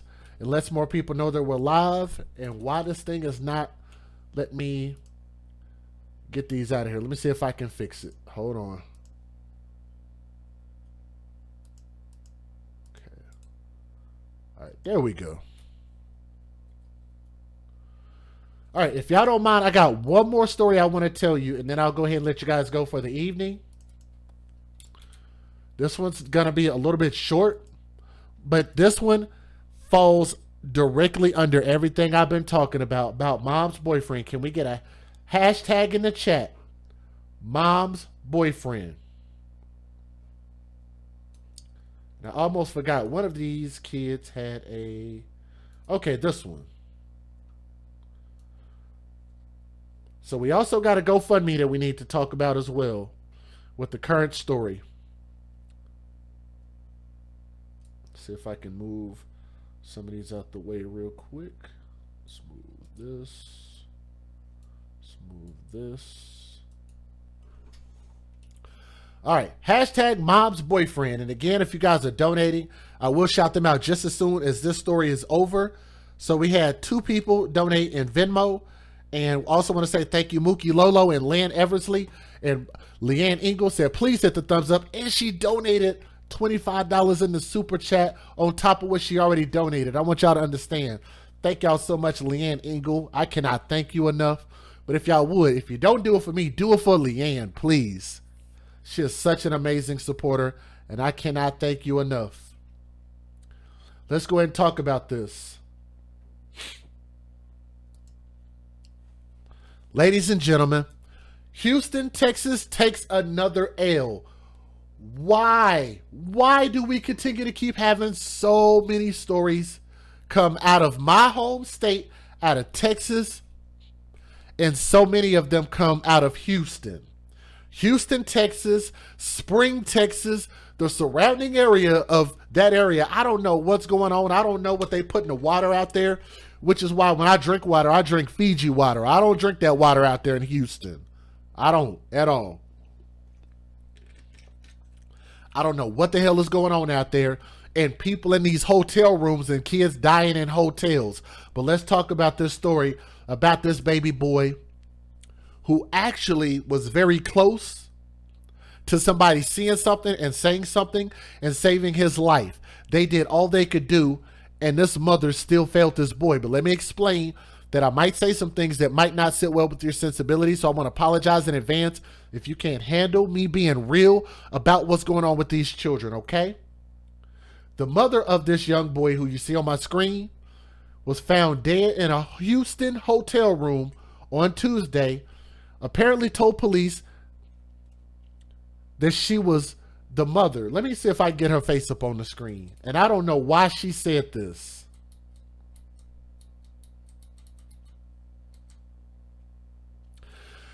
You just can't fix stupid sometimes. And sometimes stupid is as stupid thugs. Ain't that right, Lieutenant Dan? This woman that you see on my screen is the mother of that boy. And this woman admitted that she was having sex with her boyfriend when her child passed away. Hashtag not my words. That was her words. As Crime Online previously reported, the mother on the left-hand side, her name is Kayla Holzendorf, who was 24 years old. And her boyfriend, mom's boyfriend, is Dominique Lewis, who is 28 years old. 28 years old. And they're both behind bars in connection with the death of her son by the name of Keontae Holzendorf. According to the Houston Police Department, first responders arrived at the Quality Inn and Suites at 2930 West Sam Houston Parkway South on Wednesday after somebody reported that the child had drowned in a bathtub. Now, when I'm out there in Houston, I didn't stay out there. I stay at Marriott hotels. I don't stay at no damn Quality Inn. And I get it. A lot of people do. But I'm just saying it's kind of weird how people keep dying in all these hotels. It's just a really weird thing. Now, authorities say that they found the little boy in the hotel room covered in physical injuries that would not have happened from him drowning in a bathtub. The boy was rushed to the Texas Children's Hospital in Katy, Texas, which is about half an hour away from Texas. And that's where he was officially pronounced dead. Both suspects were in the hotel room when police arrived. While doing a search, the police found handcuffs that were hidden under the mattress, along with duct tape in the room. Holzendorf allegedly admitted to police that she hid the handcuffs. We believe those handcuffs may have been associated with the ligature marks on the ankles of the boy. Gilbert Sawtell, the chief prosecutor of the Children's Fatality Division at Harris County District Attorney's Office, told the news. On the day of the child's death, Holzendorf sent him to take a bath while she had sex with her boyfriend. That's according to what she told the investigators. Now, the mother says she went to check on the boy after she had sex with her boyfriend, and I'm going to continue to stress that point as to where her mindset is, okay? She went to check on him after she got done catching her. Let me not say that. Let me not be disgusting with it. And she found him unresponsive in the bathtub, according to her words. The boy, Keontae's grandmother, Cheryl, traveled to Houston after learning the boy died. She told the news that she was shocked to hear what happened and had no idea that her grandson was reportedly living in a hotel with his mother and her boyfriend. The injuries found on Keontae were consistent with child abuse. Along with ligature marks on his ankles, Sawtell said that the boy had large patches of skin missing from his chest, upper arms, his thighs, and his genitalia. I want you guys to remember, as well as you might say, and as quick as you might say, it's hard to listen to these stories. What about what this boy had to go through? We can't sit here and just listen at what he had to go through, what he had to live through, what his mama forced him to go through. I feel like we owe him to hear his story. That's the least we could do. Okay? Let's move on. They specifically said the boy had patches of burn marks on his chest and his body. He had burn marks on the shaft of his male member, on his genitalia. Wow. He had lacerations on his left ear. He had forehead bruising, and that's that boy right here, and puncture wounds on various parts of his body. A witness, Najee Jackson, told the news that she saw the boy around 3 weeks. This is important. She saw this boy 3 weeks before he died, and I want y'all to hear this part. She was selling muffins outside of a Food Town grocery store, and according to Jackson, he kept falling asleep. Jackson said the boy Keontae had cuts and bruises, both old and new, which prompted her to call the police. So what does that mean? That means this woman saw something and she said something. Somebody please put that in the chat. She saw something and said something. Hashtag see something, say something. Can somebody post that in the chat? Because we're getting ready to bring that up again. She saw something and said something, called the police. When I asked the little boy if he was okay, all he did was stare at me. That's according to her. He didn't speak. I felt like I could have did more, but what could I have done? And I'm going to tell you guys, she did the right thing, and she did everything that she was supposed to do. She was not supposed to grab the boy, run off with him to try to protect him, because then she puts herself in a huge legal disadvantage. She could get sued. She could get arrested. I never encourage any of you guys to put your life in jeopardy or put your freedom in jeopardy if you don't truly know what's going on. Your job is to call the authorities. Hopefully everybody understands that. You're not supposed to put your life and your freedom in jeopardy. If you see something, say something. We pay the police to put their lives and their freedom in jeopardy. That's what they're supposed to do. So she did her part. She did the correct thing. But I'm glad that she felt that she could have done more. The HPD spokesman, John Cannon, reportedly said that the officers who arrived to check on the boy after Jackson's phone call noted that he appeared playful and unafraid of his mother and Lewis. The suspects told the responding officer that the bruises on the boy came from a bike accident. And I want y'all to remember that this boy, let me see if I can find his age. Give me a moment. I think he's 8, but let me make sure. 8 years old. So yes. So Lee Hellinger, shout out to my friend Lee in the chat. Anybody else who's wondering, the boy was 8 years old. So just want to make sure we get that information out there. The officer then ran the suspects' names with Child Protective Services, with CPS. Then they contacted the state's CPS Physical Abuse Unit. A CPS spokesperson said that the family does have a previous case, but they could not give any details.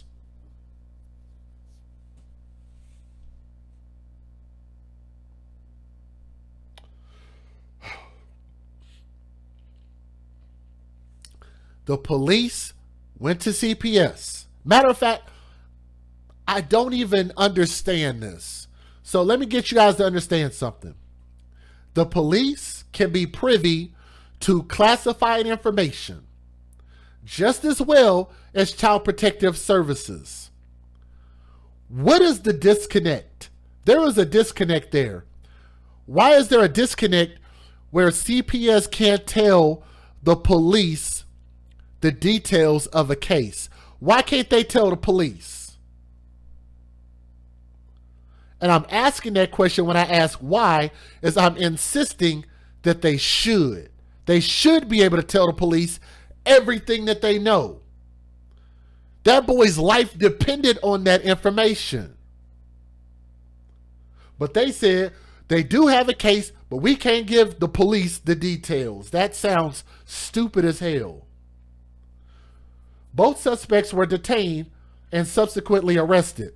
They're facing charges of injury to a child and tampering with evidence. Additional charges could follow pending this baby's autopsy. We believe this to be domestic violence related, and we're investigating this now with our homicide division, and we suspect foul play, according to Assistant Chief Wendy Bainbridge with the Houston Police Department. We are looking at both mom and boyfriend and interviewing them at this time. Hosendorf, the mother, her bail was set at $150,000, while her boyfriend's bail was double at $300,000. How does that make any sense? It was the mom's child. The mom brought this boy and introduced him to the situation. The mom allowed it to happen. The mom lied, but mom's bail is half of what his bail is. How does that even make it? I'm about to say something that's probably going to get me flagged, so let me just refrain. Let me show you guys the news videos. Federal law allows citizens to reproduce, distribute, or exhibit portions of copyrighted motion pictures, videotapes, or video discs under certain circumstances without the authorization of the copyright holder. This is called fair use. It is allowed for purposes of criticism, news reporting, teaching, and parody, which doesn't infringe of copyright under 17 U.S.C. 107. This don't make no damn sense. All right, let's go. Here's the news videos. This breaking overnight, just really a tragic story. An 8-year-old boy drowned in a motel bathtub at a Quality Inn and Suites in West Houston. This is near the Beltway. Aniele Ruiz is live there now in West Houston. Aniele, what do we know this morning? Hey, good morning, Xavier. So here's what we know. Police tell us they received a call from one of these hotel rooms here off the Beltway near Westheimer about a boy drowning in the tub. When paramedics arrived, they performed CPR on an 8-year-old little boy. Now they transport him to Texas Children's Hospital in Katy. Unfortunately, that little boy did not make it. He died at the hospital.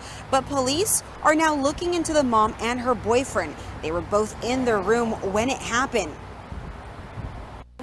We believe this to be domestic violence related, and we are investigating this now with our homicide division for we suspect foul play. Now, police tell us the family was staying here. It's unclear where they were from, but we do know that so far at this time, no arrests and no charges have been filed. And of course, we will continue to follow this and bring. Part of that is not true. I think they arrested them, but they're waiting for more charges to come through pending the autopsy. So that part might be a little like slightly old. So let's move on to the next video. You at 6:31 to our breaking news. Police are investigating the death of an 8-year-old boy at a motel, and they say they do suspect foul play. Detectives are now questioning the child's mother and her boyfriend. KPRC2's. And again, I'll say this point again. I'll share this story. If the mother takes her child to the thug zoo and places her child in the side of the thug's lion cage, and that lion murders her baby, why are we not holding the mother who took her child to the thug zoo more accountable? It's her biological child. It's her responsibility along with the biological father, but the baby was in mom's possession, in mom's care, in mom's custody. It was her responsibility and her failure to take care of this kid. I think that the mom should have gotten triple bail what the boyfriend's bail was. So if his bail was $300,000, I think her bail should have been $1 million. Not half of what his is. That just doesn't make any sense. But I'm gonna stop talking. I'm gonna let the videos play. Vincent Crivelli is live at the Quality Inn Suites in the West Chase District. Vincent, this started as a drowning call to 911, right? Amy, that's right. Then the boy was taken to a hospital where he was pronounced deceased. However, investigators say his injuries don't appear to be from a drowning. First responders flashing lights paint the night sky at the Quality Inn and Suites in West Houston. Detectives say an 8-year-old boy died from an incident stemming from the motel. They first got a call at 11 o'clock last night. regarding a child that had drowned in a tub in one of the rooms here. First responders rushed to the scene, and firefighters started giving the 8-year-old boy CPR. And he was transported to Texas Children's Hospital at the West Campus on Katy, where he was pronounced deceased. Now detectives want answers. How did this happen? They say the boy's injuries don't look like he drowned, so they have plenty of questions for the boy's mother and her boyfriend. At the time of our arrival, the biological mother, along with her boyfriend, was in the room. We believe this to be domestic violence related, and we are investigating this now with our homicide division for, we suspect, foul play. The dead boy's mother and her boyfriend have not been arrested. However, at last check, they are still being questioned. Reporting live in West Houston, Vincent Crivelli. For his death. This comes after Keontae Holzendorf was found dead in a West Houston hotel Tuesday night. His mother and her common-law husband now are facing charges in connection. Now they're calling it a common-law husband instead of just mom's boyfriend. Why do they even give a shit about a title like that? Excuse my language. But why do they even give a crap about a title? It's mom's boyfriend. She's not legally married to this dude. And yes, I agree. Maybe we need to start having a license to procreate. Hashtag license to procreate. Thank you for that. They're referring to him as her common law. Like, who cares? With his death. Bill Spencer was live at that hotel where the child was found with more on the grandparents' plea for answers and for justice. Bill. Yes, Keith, this is a family that is just agonizing today over the death of this little boy, just 8 years old. He was found unconscious in the bathtub in one of the rooms here at this hotel. His own mother claiming that he had drowned inside that bathtub. That's something investigators are taking a very hard look at, given all the evidence in this case. Now his grandparents are here as well, trying to get answers. Some because we know right now we are truly walking through the valley of shadow of death. They are 4 grandparents living a nightmare right now and searching for answers into how their grandchild, 8-year-old Keontae Holzendorf, really died.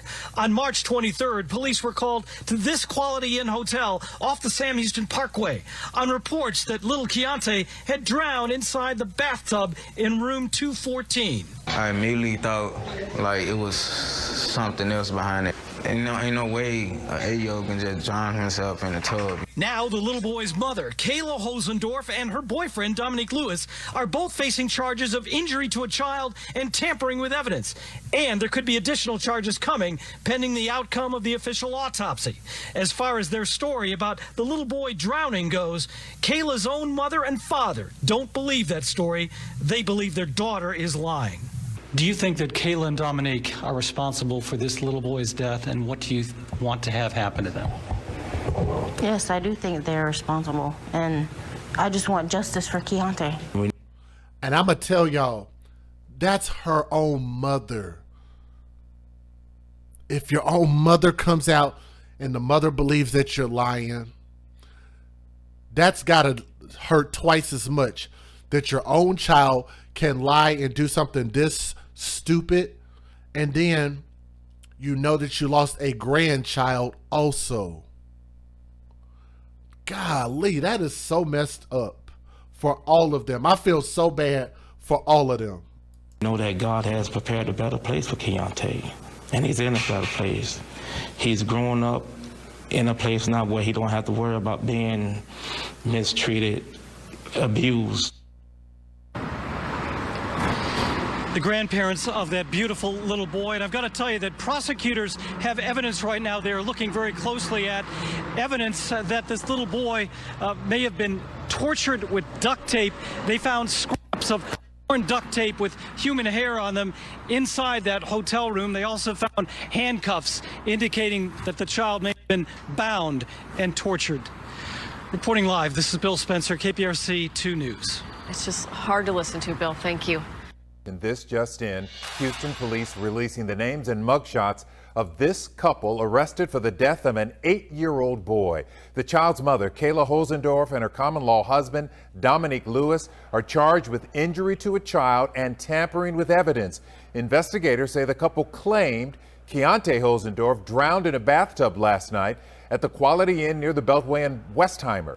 But police say the boy had several injuries that were not consistent with drowning. He was pronounced dead at the hospital. So they tried to blame it on the boy. How many stories? Matter of fact, some of y'all might even be able to go on the channel and count the videos one of these days. How many stories just in Texas alone have we done, including one that went viral? I don't remember the name of it right off the top of my head, but how many stories have we done just in Texas where a child has died and the parents blamed it on the child, that the child did it to themselves? Begin with the tragic death of an 8-year-old boy at a motel in West Houston. Good morning and thank you for joining us. I'm Andy Sirota. And I'm Lisa Hernandez. Physical abuse, even signs of torture are just some of the details revealed in court when the boy's mother, Kayla Hosendorf, and her common-law husband, Dominique Lewis, faced a judge this morning. KPRC2's Kathy Hernandez has been tracking the latest and joins us live downtown with what else was learned in court this morning. Kathy? Good morning to you. That man remains behind bars along with the woman charged in this case. The woman is the mother of that 8-year-old boy.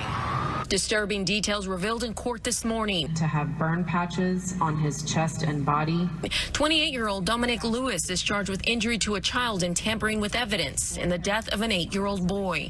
His common-law wife, 24-year-old Kayla Hosendorf, who is the boy's mother, is also charged. Officers found the boy dead at the Quality Inn and Suites on West Sam Houston Parkway in Westheimer Sunday night.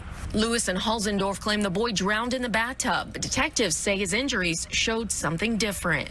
The complainant, as he observed him deceased in the emergency room of the hospital, had multiple new and old injuries to his entire body. Prosecutors say there were signs of chronic physical abuse and torture. And ligature marks on his ankles and wrists, possibly caused by being restrained with handcuffs. Prosecutors say officers found a set of handcuffs in the mattress of the hotel room. Hosendorf admitted to hiding there. Just last month, the couple had another encounter with police. A woman sent us this video saying she saw the same boy at a grocery store on Willcrest selling muffins on February 28th. She called 911 after noticing the boy had a black eye and scratches behind his ears. Police tell us the officer talked to Hosendorf, who said the boy got the injuries after falling off his bike. The officer did notice the boy was laughing and playful, so he let them go and referred the case to CPS. Right there. And I think this next video, I got one more video to show you, then I'm gonna give my closing thoughts. That right there was where we could have saved his life. The woman called the police. Great job. The police showed up, did an interview. Great job. The failure in this particular situation, number one, I want y'all to remember, this is mom's fault at the end of the day. Don't get mad at the police. Don't get mad at the Good Samaritan. Don't get mad at CPS. Get mad on the mom. It starts at home. It's the mom's fault that all of this happened. Okay? They misused and abused the system and that boy and got out of that little loophole that they weren't able to arrest him because of what they saw here. Okay?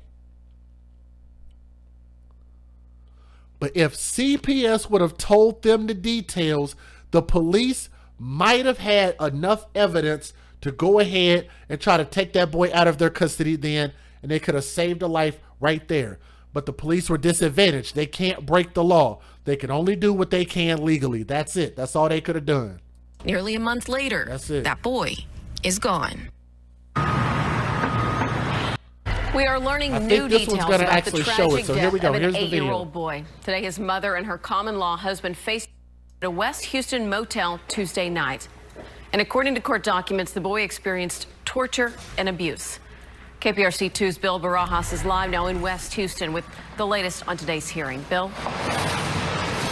Well, prosecutors detailed the conditions of that child's body when it was first found by paramedics and the Houston police officers that responded to this hotel here in West Houston.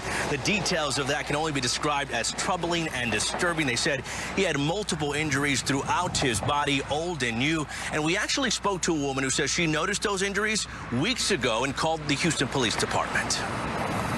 This was the moment Najee Jackson first saw 8-year-old Keontae Hosendorf. She says his physical appearance compelled her to call Houston police. He had a cut under his right eye.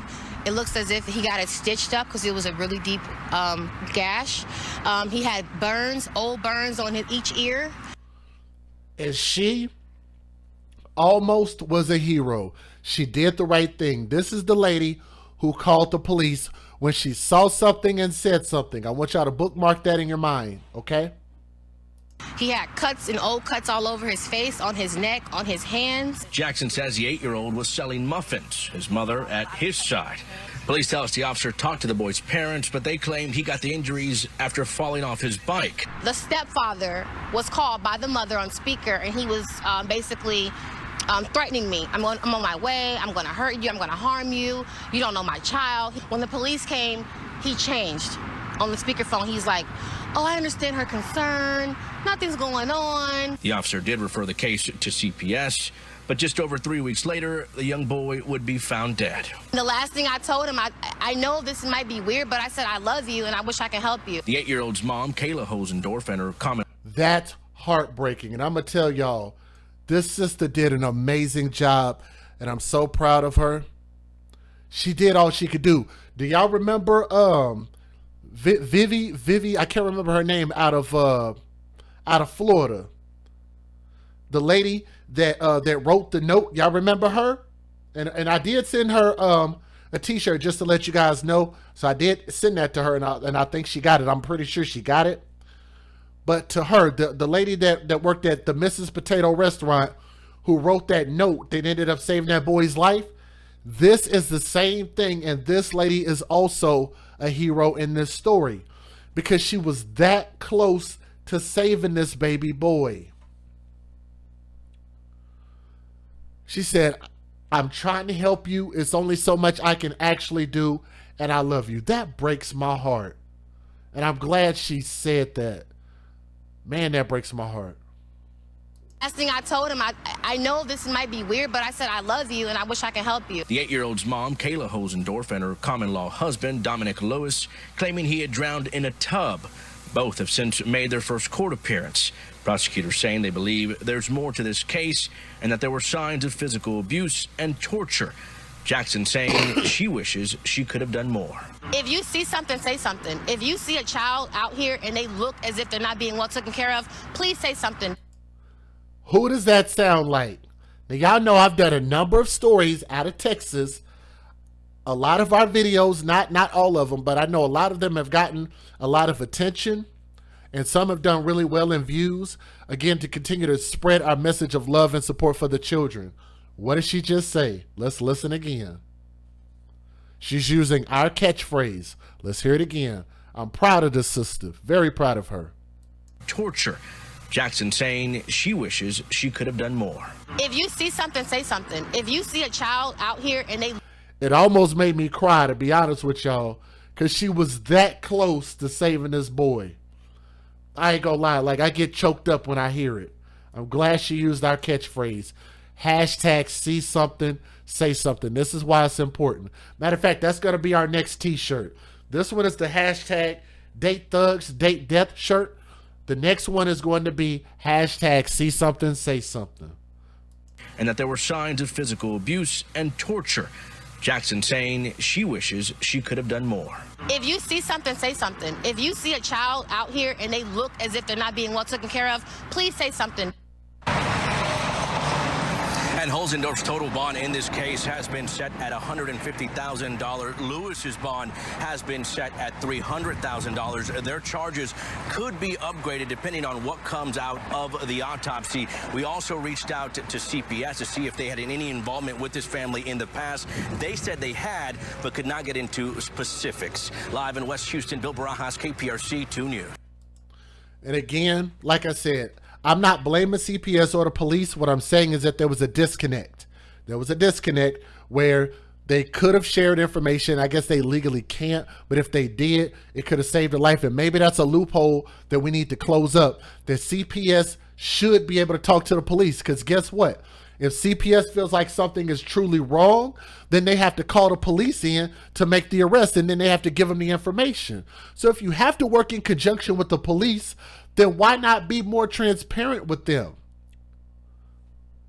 I don't know why they wouldn't. And maybe there's a reason for that I don't know. But again, all of this starts with the mother. It was her child in her custody. She took her child to the Thug Zoo and placed her child in the Thug Lion cage and just continued to allow that Thug Lion to murder her baby and abuse her baby to death. And this little boy could have been saved, and y'all could see it in his eyes. That's despair. That's despair in his eyes. So close to saving his life. But that's also why we tell these stories as a cautionary tale. We can't save his life anymore, but we can also save many more lives of children that are in these situations. If we see something, call the authorities. I'm not asking you guys to jump in and do anything, because you could put your freedom in jeopardy. You could put your life in jeopardy. You could also get sued. So I want you guys to be very mindful of that, because if you do decide to jump into action, I get it, I understand. But I also don't want to be held liable for encouraging you guys to put yourselves in a ton of risk, because there's a ton of risk involved in that, and you absolutely have to know what you're doing before you jump into action. So again, that woman did the right thing. I don't know if she's ever seen our channel, our videos before, or maybe our message is just spreading, but I'm glad she saw something, said something, and it could have saved this boy's life. So again, I hope that they prosecute the mother and boyfriend or common law husband, whatever they want to call that damn idiot. I hope they prosecute them and give them life in prison. They need the same exact sentence. Both of them need to be charged the exact same. But then again, I think that the person who is the custodial parent, or especially if it's their DNA child, should get twice, maybe even 3 times whatever the sentence is of their accomplice. That needs to be changed. To a little boy with all that despair in his face, Keontae Holzendorf, young prince, R.I.P. I'm sorry that this world failed you, young prince. I'm DJ Just J. We're the AFC, and we're going to continue to keep giving our children a voice. We're going to advocate for children first until we continue to keep saving lives and getting more criminals arrested, because we're going to take a stand for our babies, okay? From my heart to yours, I love all of you guys. Thank you so much for listening with an open mind as well as an open heart. You guys enjoy your day, enjoy your evening, sleep well, have a good day at work. We'll see you guys on the next stream, okay? Peace.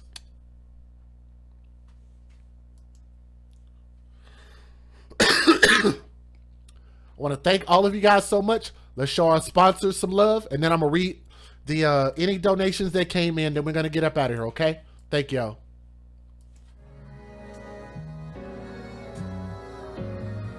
Nora's Authentic Designer has some of the most glamorous and stylish handbags your girl has ever seen. So ladies, if you want to get fly, and fellas, if you want to take care of your lady, please be sure to go to www.noras915.com.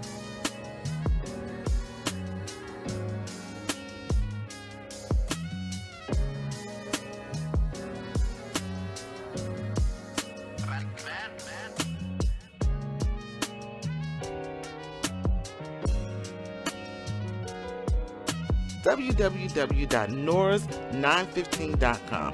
That's right, www.noras915.com.